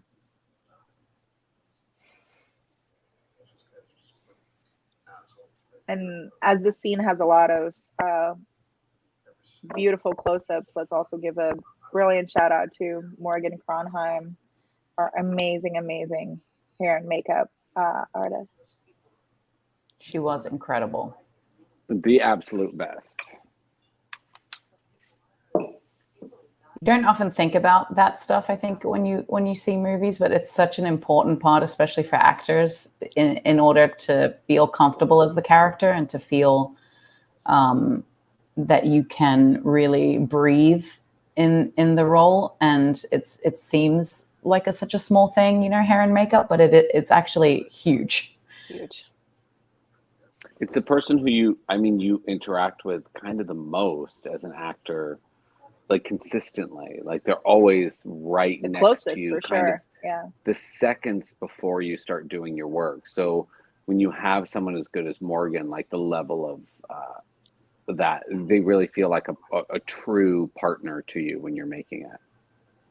Especially when you're doing difficult scenes and high high emotion and high drama, and it's just so important to have someone who is sensitive to that, and as she was, and she was really incredible in those moments. I remember her, and was so thankful for her in those moments. For any of you, the actors, does the costume, the wardrobe, or hair and makeup, do one of those feel more to you like now I'm the character than the other, or is it kind of a combination of everything? It's a combination for me. It's all the pieces of the puzzle. I'll say for me, you know, hair and makeup is very freeing, just in terms of there's somebody watching that. I don't have to worry about that. I can drop ego and live in the id, and it's very freeing, right? I don't have to worry about how I look. Thank you. I'm done with that. Wardrobe can literally make my behavior different depending on what I'm putting on. Like I walk different, I talk different. You know, movements are different based on what you feel different based on what you're wearing. So they're totally different skill sets, completely different jobs, completely different mechanisms they unlock within an actor, but equally important. You know, like I feel different with the wardrobe, and hair and makeup frees me to not be self-conscious and worry about, do I look stupid? Is there a thing in my teeth? You know, whatever. And freeing in a way that you can hide. Like, this isn't me. This is I've got the character's face on right now. You know. Wardrobe also, I'm with Michael. Like, I'm a big wardrobe person, because wardrobe also helps me storytell in terms of when you're doing a feature like this, you're like, wait, what day is it? Oh, this shirt, this day, this hour. Like when you're shooting things out of sequence, when you get the clothes on, especially on an indie like this, where Catherine didn't have a huge department, you know, we were working together a lot and making sure that we had, like, were the shoes tied? Were they not tied? Like, all of that really puts you back into the moment of where you were before you shot the last scene. It really puts you in time in a beautiful way. And Catherine was amazing to work with. I adore her. She was very open to sort of suggestions and you know, being a collaborative process, but also had brilliant ideas that she came with. You know, she's fantastic. Such an incredible storyteller. There's a lot of detail. Yeah, a lot of detail that's brought to the table. You can do a whole interview on everybody's characters just with Catherine. And the amount of thought that went into it. Sarah, if you want to talk about your jacket, because the jacket that I wear early on in the film that has all the safety pins in it. Catherine made that completely. You know, she distressed it. She drew the wings on the back, and we decided together that each safety pin was a person that Sarah had brought over the border. So each one had like the significant meaning to her. And I wore a chain around my neck with these rings on it. And we also sort of like figured out that each ring was a certain story, belonged to a different person. And I have a child in the film, in the flashback scenes you'll see. And that's a huge part of why my character does what she does. And so we had matching friendship bracelets that you'll catch if you pay attention really close. But that's probably something that the audience doesn't pick up on consciously, but meant so much to me as an actor. And even actually, like, when I was with a kid on set who had never spent any time with me before, but was, you know, I had to pick him up. He had to kiss me. He had to be comfortable with me. It was so nice to have this thing to give him. Here's my tie. And say, like, we're best friends. And he really responded to that. And this is the scene here. Jess, let's talk about your tie. Oh yeah, there's we're talking about Catherine. Like, this is the tie that she made, and that's it. And that's the scene with the tie. So Jess, we've seen an orange. You've been holding an orange mug, and you have a volunteer tie. So are you saying that there's like merch? We definitely have a lot of mugs.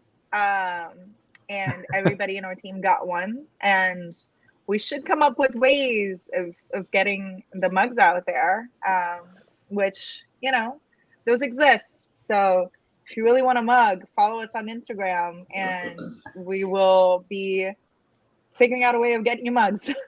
This is the most difficult scene in the movie that Nick is going to talk about now. This is the most difficult scene in the movie. This is the river scene. It was September, as we said, this was maybe September 18th. The town we're in is much north of New York City. It was a nice day, but that river was extremely cold. And we got there in the afternoon, so we didn't have a lot of time. And it was really cold, and this is a very long scene in the river. And it was great, and Jarrett's an amazing actor, and it's an amazing scene. And this river, this location is so beautiful. And one of the most beautiful things at this moment, at one point, these ducks flew by, 5 ducks in a formation. And it was this beautiful metaphor for our movie that I also hope is on the DVD. But it was just really cold. And Nick, I'm sure you know this, but the scene was originally meant to be shot at a different lake. Yes, I do. And we lobbied for this it was river. It was a little bit of a warmer lake, we thought, and then it was changed because Jarrett would swim at this spot, at this creek every morning, and he loved it, and it felt like the right spot. And in conversation was like, let's do it there, except it was getting colder as the days went on. And of course, the day we picked was a very cold day. It's such a beautiful location, and I'm so happy that we shot it there. Shout out to another one of our producers, Ann Sullivan, who at the road had her car parked, like heat blaring and like warming blankets in the car for when we finished this scene, and like grabbed me and enveloped me in her car.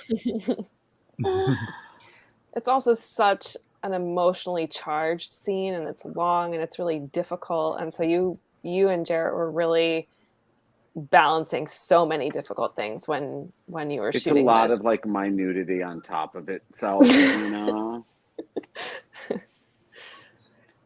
Yeah. I think it adds so much to it, honestly.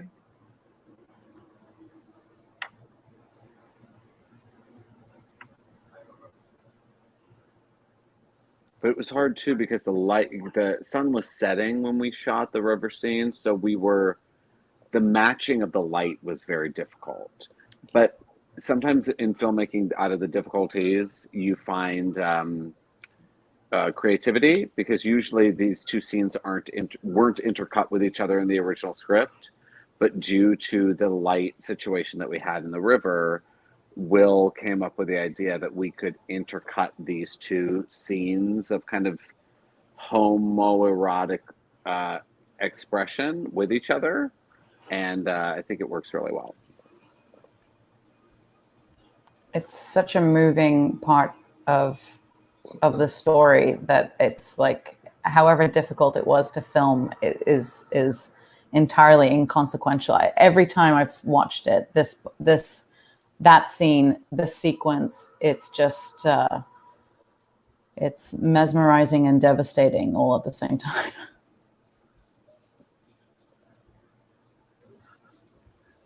This feels like the kind of story that could have easily been made into a mini-series or a multi-season show. There's so many twists and turns in the writing. The reveals are amazing. Yeah, it's interesting to think if people see this stuff coming. And I actually think the way the edit happened, it's so much more surprising in this final cut than earlier cuts. Yeah. Donovan wants to know your thoughts when you first read the script. I'm wondering, for any of you, did any of you feel immediately tied to your character, or did any of you feel that you didn't feel like that was your character? Yeah, I'm like, yeah, I didn't feel like it was my character at all. But I fell in love with the story, and I felt that the story was important to tell. And if that was my part in telling the story, then I wanted to do that, and I wanted to do that as well as I could. And I responded to the writing. I mean, sometimes it doesn't matter what your character is; you respond to writing that's on the page that jumps out at you. You're like, I can do something with this. To the character, it was I certainly didn't feel like that was me, but I felt it was important. Somebody had to play that character, and somebody had to play it as well as they could, and I felt like I wanted to be a part of telling the story, and so I'll give it a shot.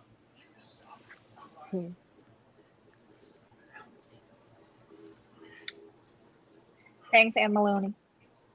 The river scene was beautiful. Rachel wants to know if any character stories or endings changed throughout the filming process. I was supposed to live and run off with Nick's character, but nobody. Oh, oh my god. I'm trying to think if there were any different endings. I don't think the endings of any of the characters changed. Well, we haven't gotten there yet, but at the end of the movie, Nadine can talk about the actual last scene and the significance of that, because there were some important changes there. But sort of where everyone goes and ends up, I think the arcs stayed pretty intact. Yeah, there were no big surprises in terms of how we ended up versus what was in the script. I did realize and this is kind of a controversial thing to say, but this is just how I view it. Not everyone has to view it this way. I realized, like maybe a week into filming this, that I was kind of the villain in the movie, that I was the antagonist. And I didn't realize that before. Like when I auditioned for it and read with Will and met with him, I thought I was the protagonist. And then I realized, I was like, oh no, you're the villain. You're the villain, not Gabe, you are. And it was really interesting, not villain in the sense that I'm a bad guy or I'm evil, but I'm the person working against everyone else.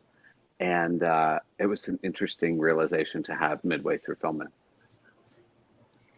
Yeah, I mean, we talked about David's character a lot, simply because he makes a lot of hard choices, and a lot of choices that I feel like we as people might not necessarily agree with. And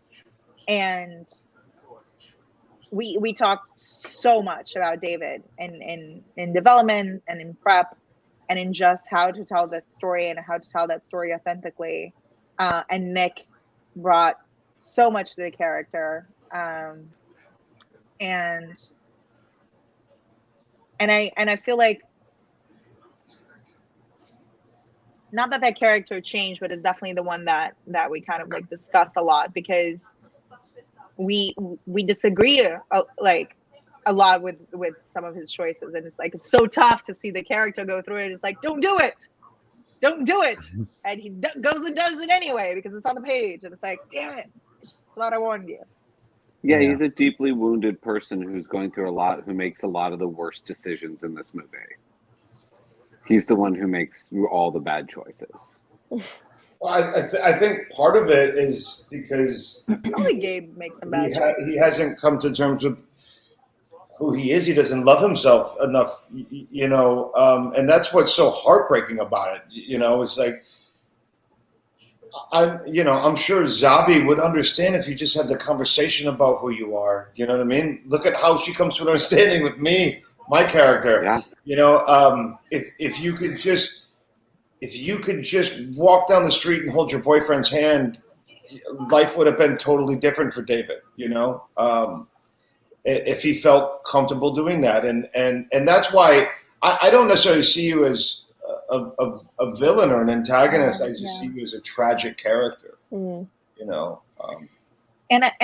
David is a very in between character. RJ and Zabi are branded, but David is passing, And there is a lot to be said about the society we're in, about being passing, and how it does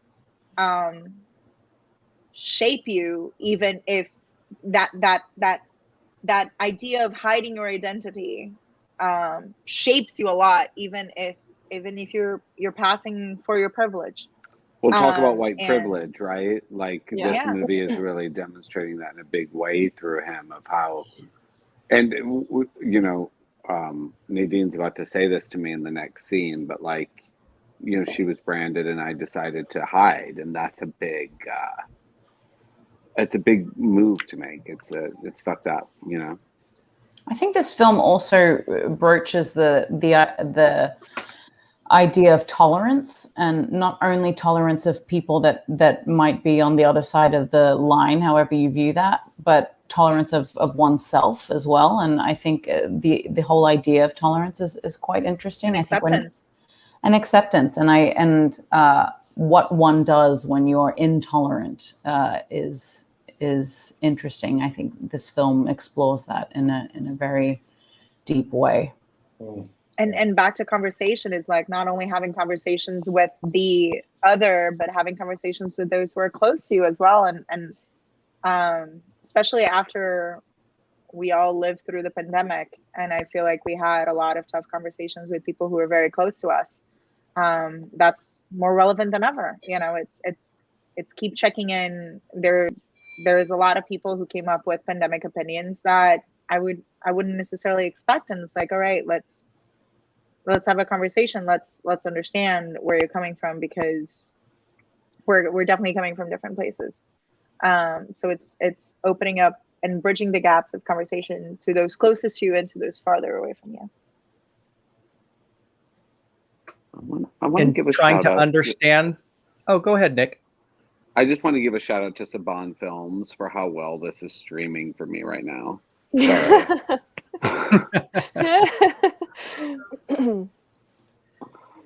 were you going to say, Loren?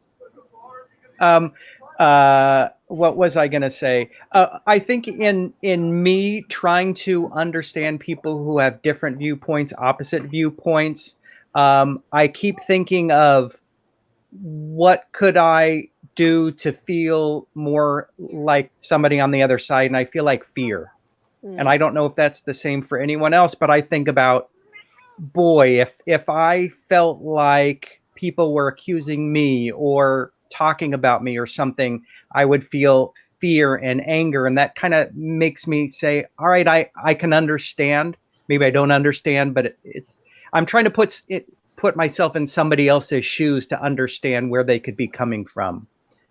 Doesn't answer the question or solve any conversation arguments. But I think it plays even to the scene that we're watching right now between RJ and Zabi, because these are two complete strangers that have similarities. They're both branded, and they just create this camaraderie, this very genuine blank camaraderie, just because they share this one thing. And in just talking about what we have in common and what our differences are,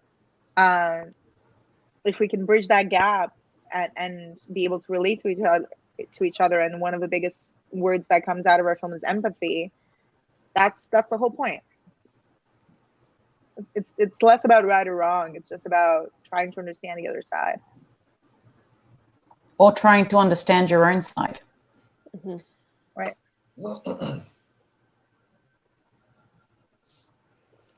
Such a beautiful shot of him walking away.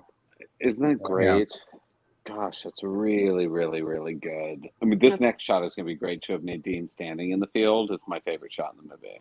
Yeah, same. I want to print that for my wall. Yeah. John brought up an interesting question. If it was turned into a series, what stories would you most want to expand on? I wish our writers were here. Yeah, we don't get to say that, John. We're just actors and producers. I think, like, in conversations that we had, because at one point we were talking about like how it could potentially be a series. We would definitely explore more about how the volunteers came to power. We would definitely explore more of. I think it would go more into the past than the future because the future is so unknown. Seeing Sarah's past several trips and Zabby's journeys as the volunteers come to power. And these are some of the points that we have talked about if it came to be a series. So more developing the past and developing how we got here. It's such a than- fun question, though. It's such a fun thing to think about. I don't know that it'll ever be a series, but the movie stands alone as its own thing. But it is a fun question to daydream about. Like, where would you guys take it? Jess? I think about all the different communities that are also affected that aren't represented in this movie. Yeah. Like who would be affected by the volunteers, and this movie obviously explores a certain group of people's experience, but there are so many different people who would be branded by the volunteers, different communities, different people whose stories I would want to explore in that series if I was producing the series, which no one has asked me to do, oddly. And I think there is one question that stays in the film that we get a lot that would definitely be explored in the series is what happens to Sarah's kid. So there is that. He joined the volunteers, right? At the age of 4. Joking. That was a joke. Live on. He started a hot dog stand. In Windsor Terrace.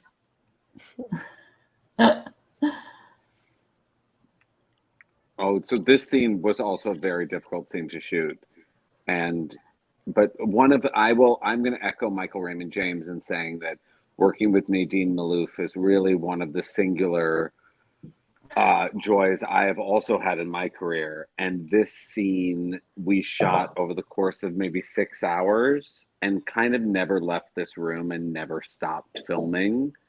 I mean, it felt like 6 hours. It probably wasn't 6 hours. It was probably like 3 hours, but it was probably full after lunch or before lunch.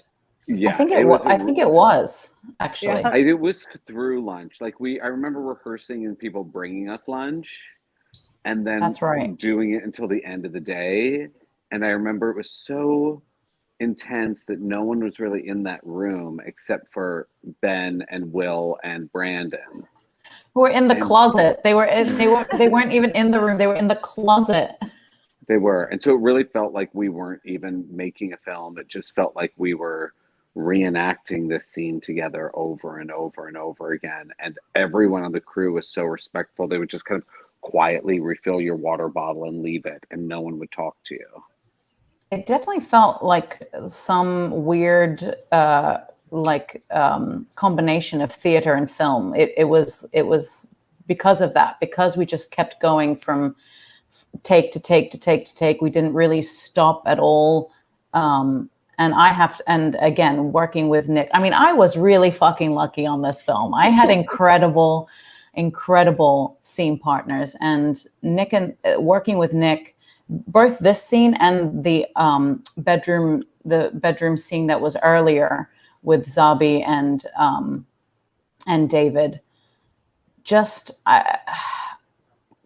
You have these experiences with your fellow actors where you just you don't have to do anything. It's just like you ride this surge of electricity, and you're being fed by this incredible person, and you just it's like flying. And I felt that way with this scene, even though it was truly exhausting. I mean, I was done by the end of that day. I could not function. And unlike a lot of scenes when you're filming, we reset all of the props for this by ourselves, not because our crew wasn't doing it, but because we kind of didn't want to be disturbed. Yeah. And Brandon and our other cameraman, John Farmer, and John Arturo, also known as John Pickles, would not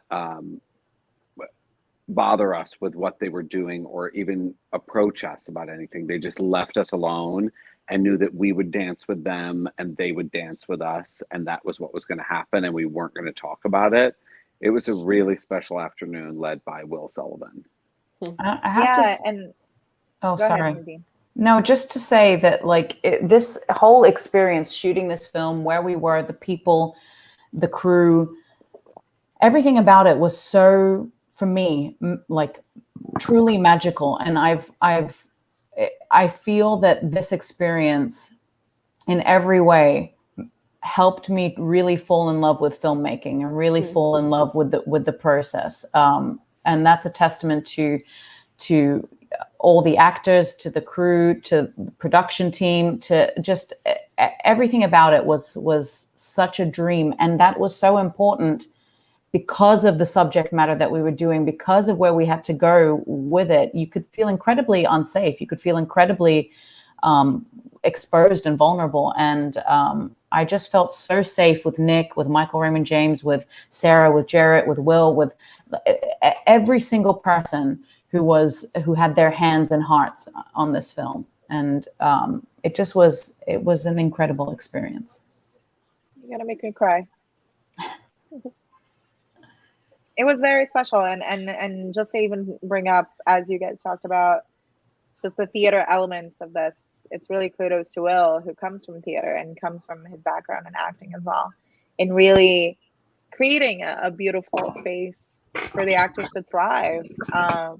And of course, we have a beautiful crew. And I remember being behind monitor for the scene, and I was also tearing up. I cried, I think, in 3 different scenes while we were shooting. And it's that reflects a lot on the material, and that reflects a lot on how it was so visceral coming straight from the camera. It's not a play on edit. It's not a play on it's not elements that we're adding in post or visual effects that is making the movie feel so emotional. It's really all the work that is coming up on the screen. And it's not many movies. I've done quite a few movies and TV shows in my life, but there aren't many movies that I can like name off the names of the cameramen, like first and last, and what they had for Crafty.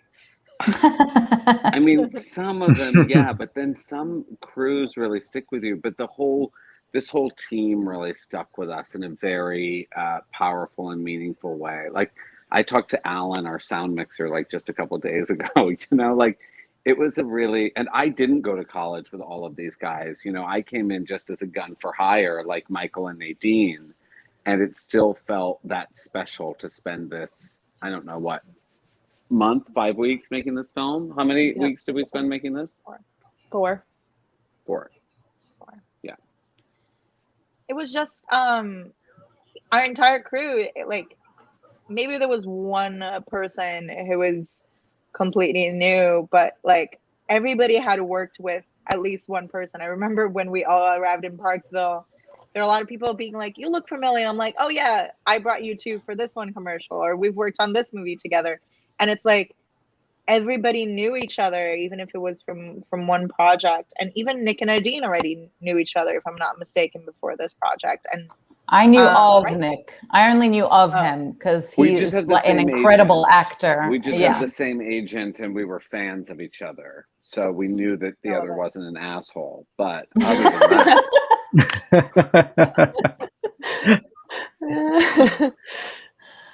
But it was a huge, beautiful family. And the way that we set it up, like the entire crew was living in a giant house. Jesus. Yeah, it's so beautiful. And these two couples, what did you too. Do? I still have Sarah's contact on my phone with her bloody nose, which is one of the things I love when she calls me. Watching Sarah eat at craft services with that whole like makeup was one of the best things I've ever seen. Yeah, with that giant lettuce just coming in. It was amazing. I had to wear that makeup. There were several different days that we were shooting, continuity where I had to have that on my face. And so I'd, be like walking around at lunch with this bloody face. And I think I put everyone off their food. Also on the blooper reel needs to be when Jarrett screamed Nadine instead of Zabi in the take. We were doing that scene and we hear Jarrett go, Nadine! Whoops. And right there, you see the two barns? The one to the right is my production office. I'm going to shout out Michael Raymond James for this scene right here, which seems kind of crazy. But Michael and I didn't get to actually work together other than this moment. But this shot that you're about to see took a very long time. And Michael was there for all of it and kept like checking in with me, being like, are you okay? Do you need a water? Like, can I do anything? And you were just really present during this. I love working with you, man. We're going to have some scenes next time, man. Yeah, fucking A. Jarrett. In the series. Only you guys didn't hate each other so when much. you two run off with each other, when Gabe runs off. That's the story. That's the story we should expand upon. Alternate ending. I had a blood cannon attached to my head for that shot. And there was this dude who was in charge of the blood cannon who was like wrapped around my feet. And what was his name? His name is Skippy Adams. And I just wanted to bring him up because he has since passed away earlier this year. Oh no! So was it COVID? So no, it was not. It was cancer. Oh, Skippy! Oh, I'm so and he was absolutely brilliant. And we wanted to add an in memoriam for him in the film, but we missed our credits deadline. And he was just such a trooper in creating all of the special effects for the film, including killing David right now. So that's awesome. And we like the explosion for the mosque, like we exploded so many different things to make that explosion happen. And he was a true trooper. Sorry to bring up these news right now, but wow, yeah. I'm super bummed. Skippy was awesome. Pour everyone to Skippy. To Skippy. To Skippy.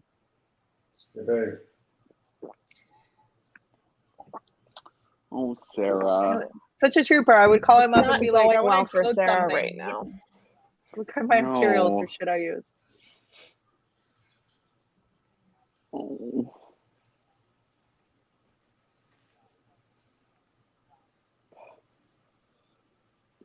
God, every time that walkie comes on, gives me the creeps. Yep. This movie is And so whose sad. voice is on the walkie, Sarah? I can't say. You can't? Whose voice is on the walkie? Why? I want to know. Yeah. I'm sworn Is to it George secrecy. Bush or something? No. Yeah. Let's make it a Film Thread exclusive. It's Whisper it to us. No! Next time, find out who's on the walkie. Whoops. Is it your craft services person? It could be. It could be. Our catering person does show up in a scene in a couple of moments. He's one of the volunteers.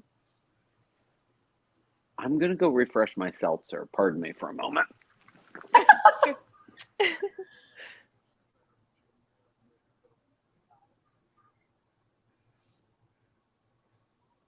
Have we heard from Will? Did he make it to Vermont yet? I think he's Probably still still en on route. Okay.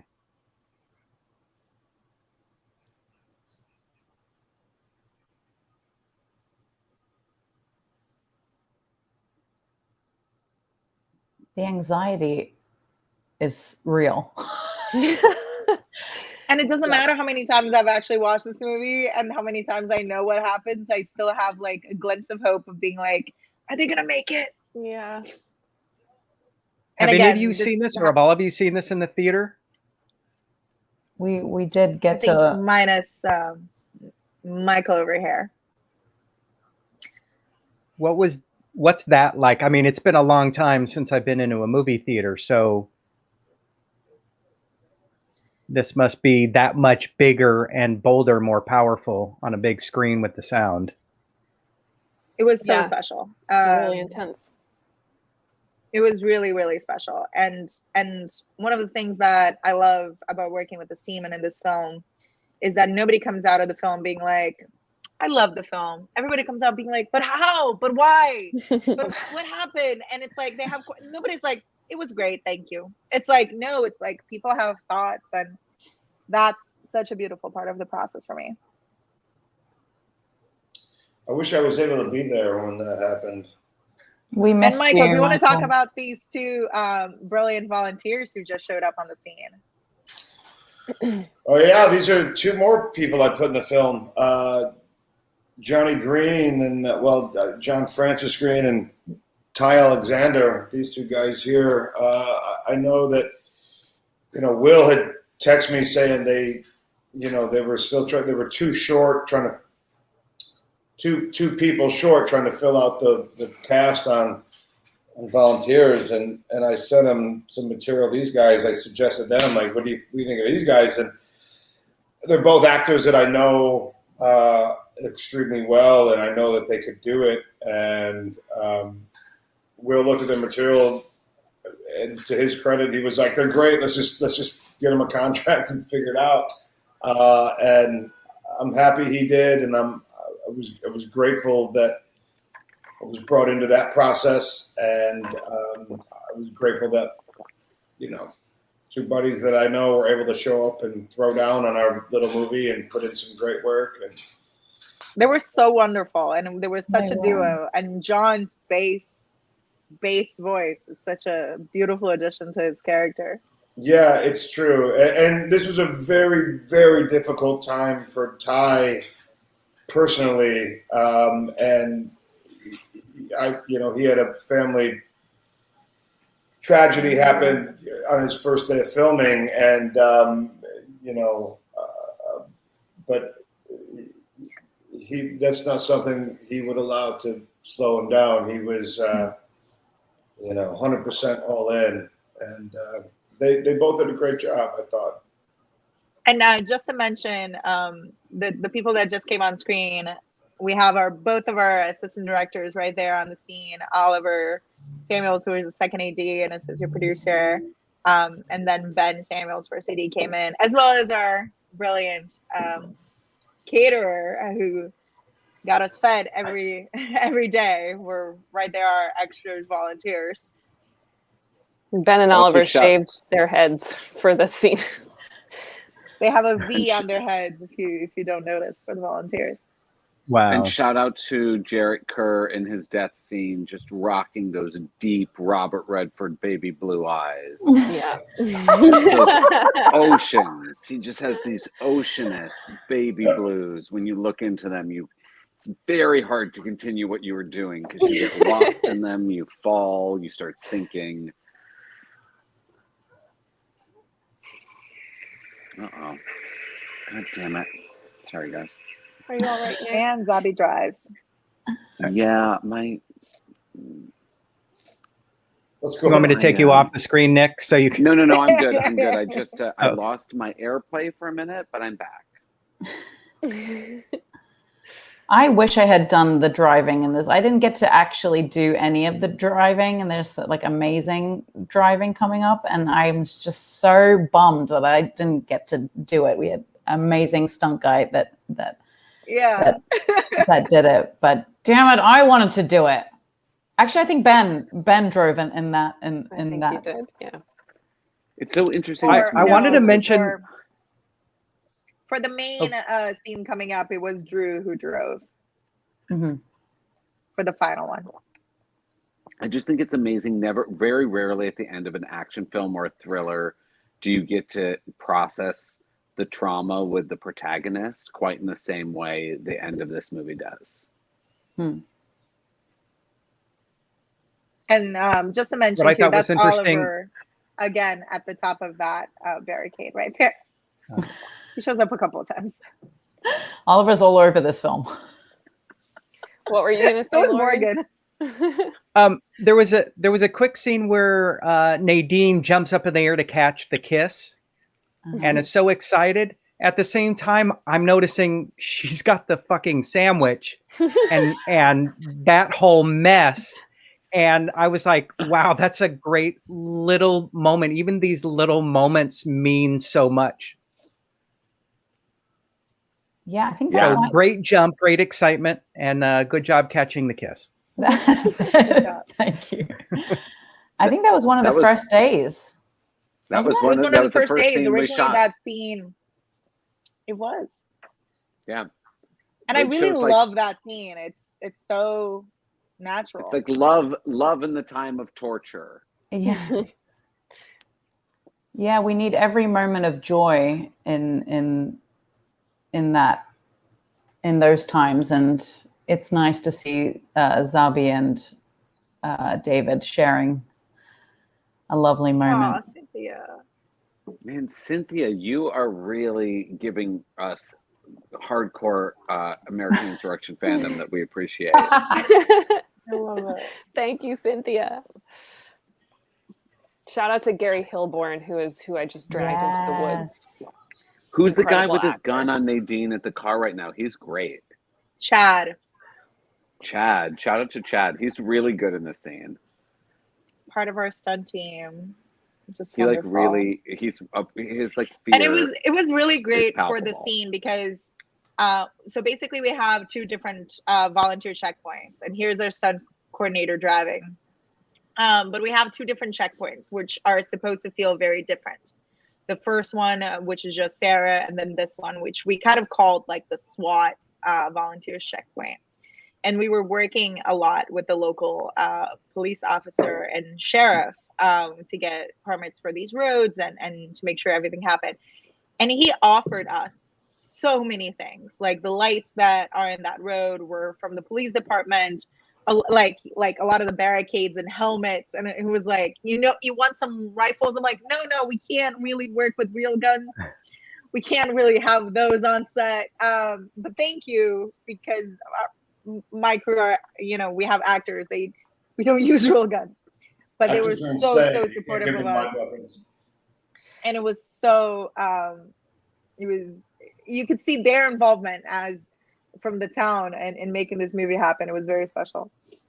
Yeah, they were super lovely to work with. And it's also one of those sort of disturbing elements of the film is just, this small town in upstate New York has tactical gear on hand. Like our police are so militarized, and it's scary. So this flashback is really beautiful and was one of the last things we shot.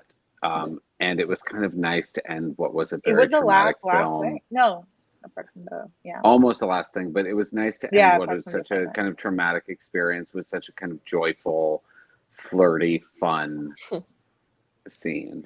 And to get to eat lobster rolls as well. That was over and over again.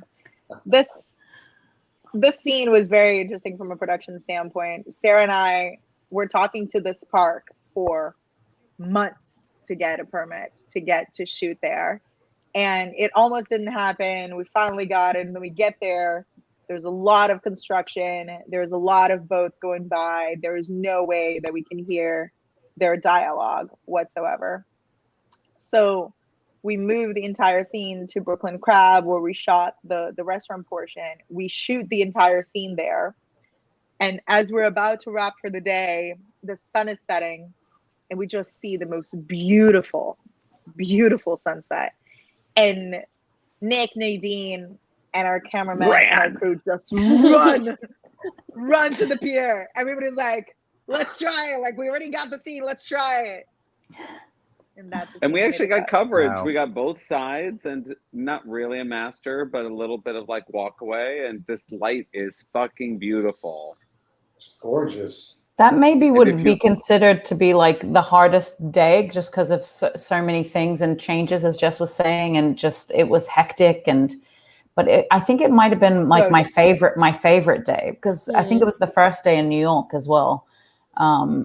In New York City. Second, it was after the explosion. We did an explosion day beforehand.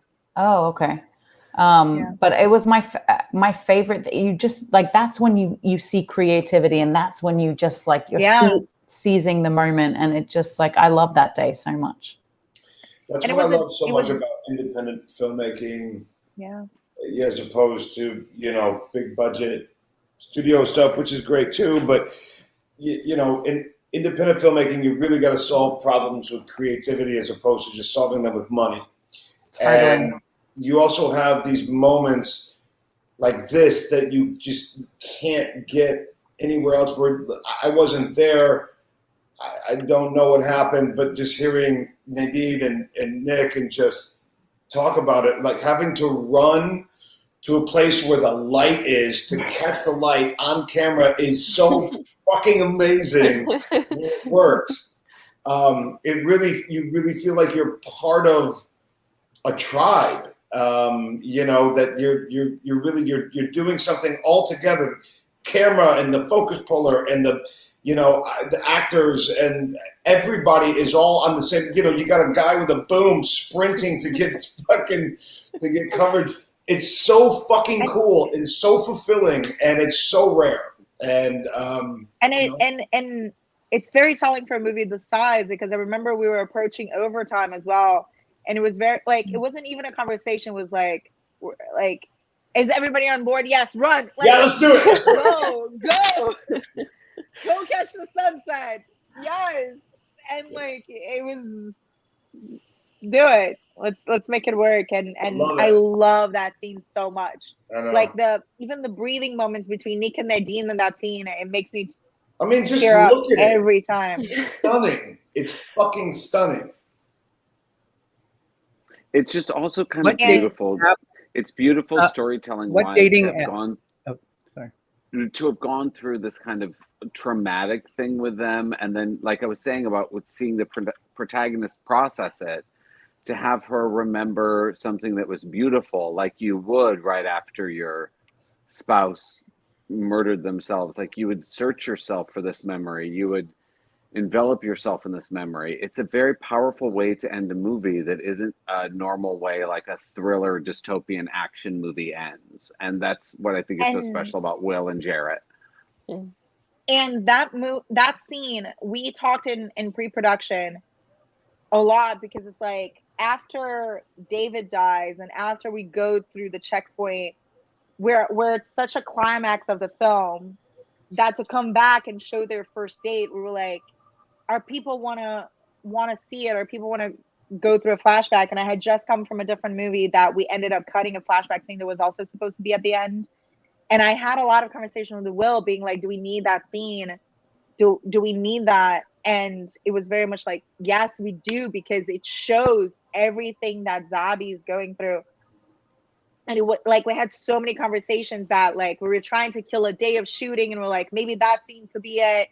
And I'm so happy we kept it, because it's such a strong emotional ending. Yeah, and I was wanting to know their story, like how they met. Was it a dating app? And I don't know if that's a weird thing, but it felt like it was a bit of hope, even though this was a flashback. It felt like the first moment of feeling love at the end of the movie. So, just a brilliant end. And I do want to know what dating app you two think your characters might have met on. Christian Mingle. Joking, that was a joke. I don't really think that. I don't know. I've never. I think it was Bumble. Zabi definitely made the first move. Let's face it. Bumble. Yes. There we go. Exactly. It wasn't on Tinder. I don't think Zabi would be on Tinder. Who knows? But also, in this whole conversation about people being against each other, like the rift that we can't seem to form in this country, to have someone after this awful thing, after a murder, suicide, remember the good thing about the person who did that. It's a very kind of healing message to leave the movie, is like, what was the good in that person? What was the beautiful part of that person? Like, that did exist, even if they just committed a murder suicide. And that's really crazy to do in a movie. But just, if that person had been just left alone, that's what, there's this line from Edward Albee that I always think of when I see this is, what is gained is loss. And the loss of what might have been for everybody had they just been left alone from toxic actors. I don't mean actors as in performers, but I mean, you all know what I mean. Yeah. Had they been left to their own devices to pursue life, liberty, and happiness as they saw fit, those moments of beauty would have gone on. What is gained is lost. But it's a beautiful movie. Thanks, Brandon. Thank you, Brandon, for watching Thank you, the Brandon. film and listening to us gab. And thanks, Loren, for hosting us. This was fun to talk about the movie. Yeah, Loren, I really feel like you're welcome. It was like a reunion here that you just we just really love talking to each other. Yeah. Yes, I watched James Corden and the Friends reunion 50,000 times, and I was like, I want to do just as good as he did. Yeah, very, very similar subject matter. Well, that's the thing is I always go, okay, this isn't a rom-com or a comedy, and so how are you going to get through this? But I love the beauty of talking about movie making and acting and all those little things you don't necessarily get when you watch a movie. So can we do carpool karaoke though, Loren? Can we set that up? Well, wait. Speaking of Michael? karaoke, What are we singing? What are you singing? What am I singing? Yes. What are you driving? It's going to depend on what your whip looks like. How much space do I have? How much space do I have to fill up with my songbird? I'm driving a 4-door Sonata. Come on. No. You're driving a Ford F-150 to the Canadian border through a barricade. All right. If it's a Ford F-150, it's going to be a Dire Straits song. But if it's a 4-door Sonata, it's going to be Another One Rides the Bus by Weird Al Yankovic. Nice. Wow. Okay. Good choice. All right. Excellent. So we don't end it on that weird note about my karaoke choices. I want to give you guys an opportunity to share projects you're currently working on and what you're doing next. So let's start with Nick. What am I working on next? I have a mini series that is coming out pretty soon. Well, I have a series on HBO Max right now called The American Guest, which is about Teddy Roosevelt, starring Aidan Quinn and Dana Delaney, and me and Maya Kazan and Jeff Pope and Trevor Eve. We shot it in Sao Paulo, Brazil. And I have a new mini series coming out with John Leguizamo about alien abductions soon. Ooh. Yeah. Very nice. Thank you. Michael Raymond James, what do you have coming up?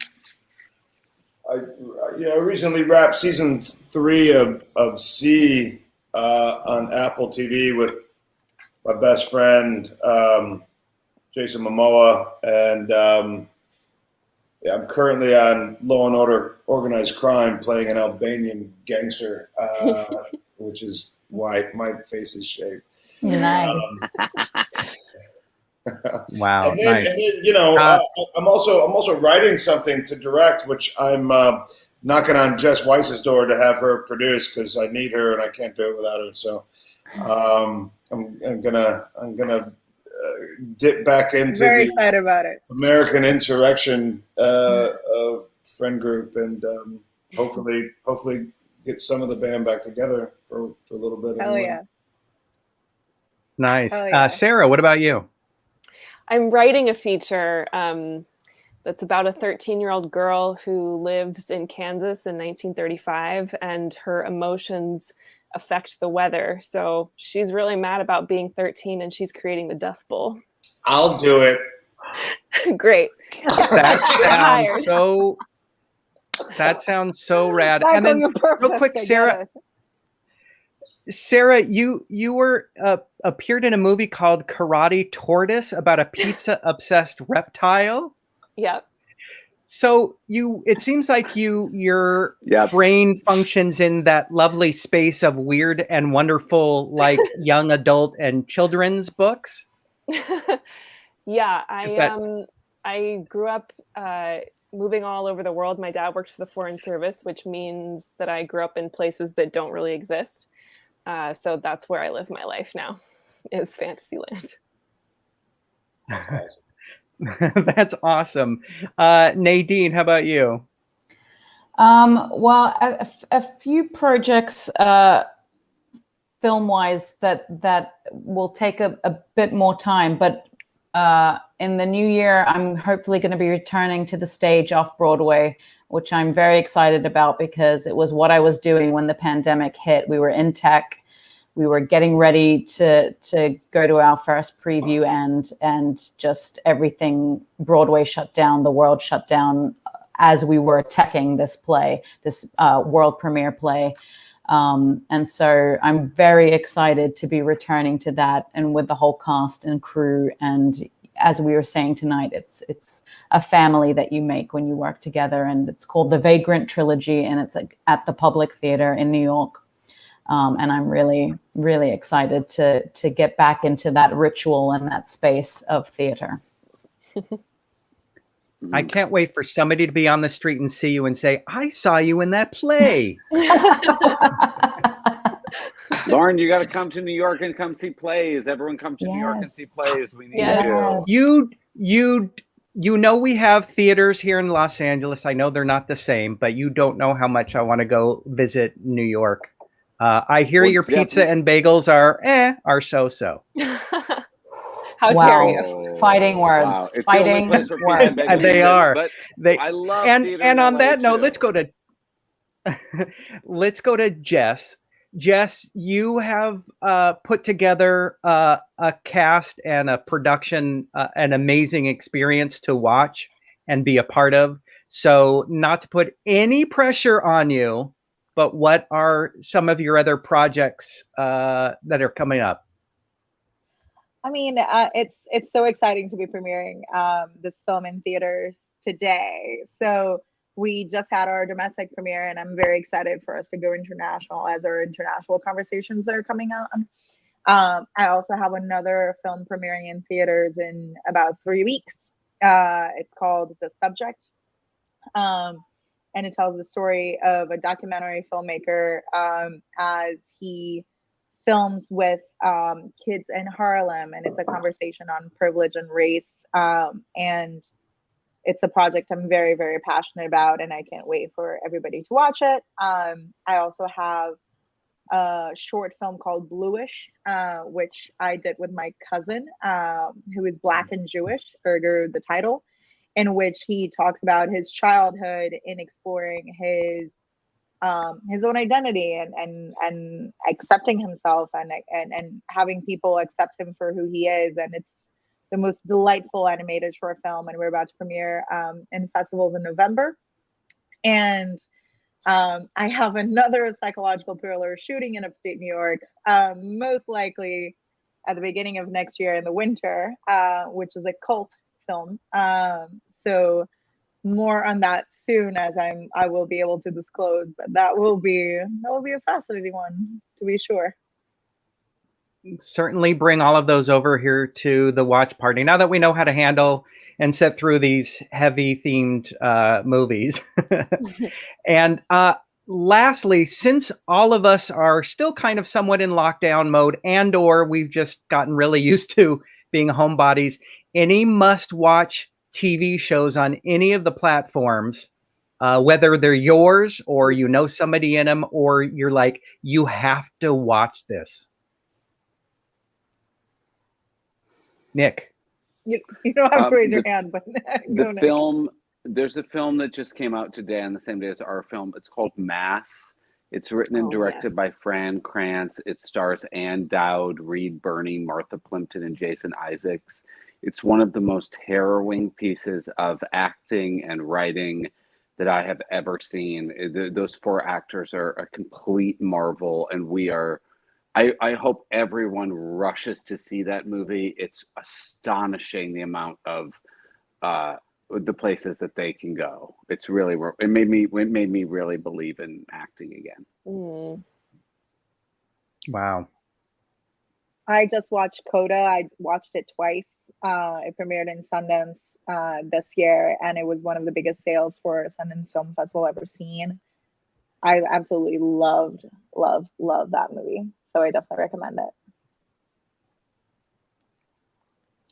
All right. Anyone else with a project TV show? I'll add one on HBO Max. The other two is a comedy, a brilliantly written comedy. And so I recommend that one.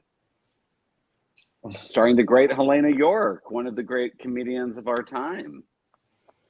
Yes, and Drew Tarver and Molly Shannon. So, all right. Okay, we could be here forever, but we don't want to be here forever. But thank you guys so much for joining me on the Film Threat Watch Party. And thank you for all of you for sticking around and asking those questions. And sometimes they were difficult questions to talk about, but we did it. We made it. We can go on. So tune in. We've got Howard's Mill coming up on October 15th. Keep watch on filmthreat.com and our Facebook page and our YouTube page for so much fun stuff coming up. Brandon wants to jump in and say, Sarah, your Harold and Maude poster. Thank you. One of my faves. Yes, definitely. So from all of us at Film Threat, thank you guys so much for joining us. Have a great morning, afternoon, and evening.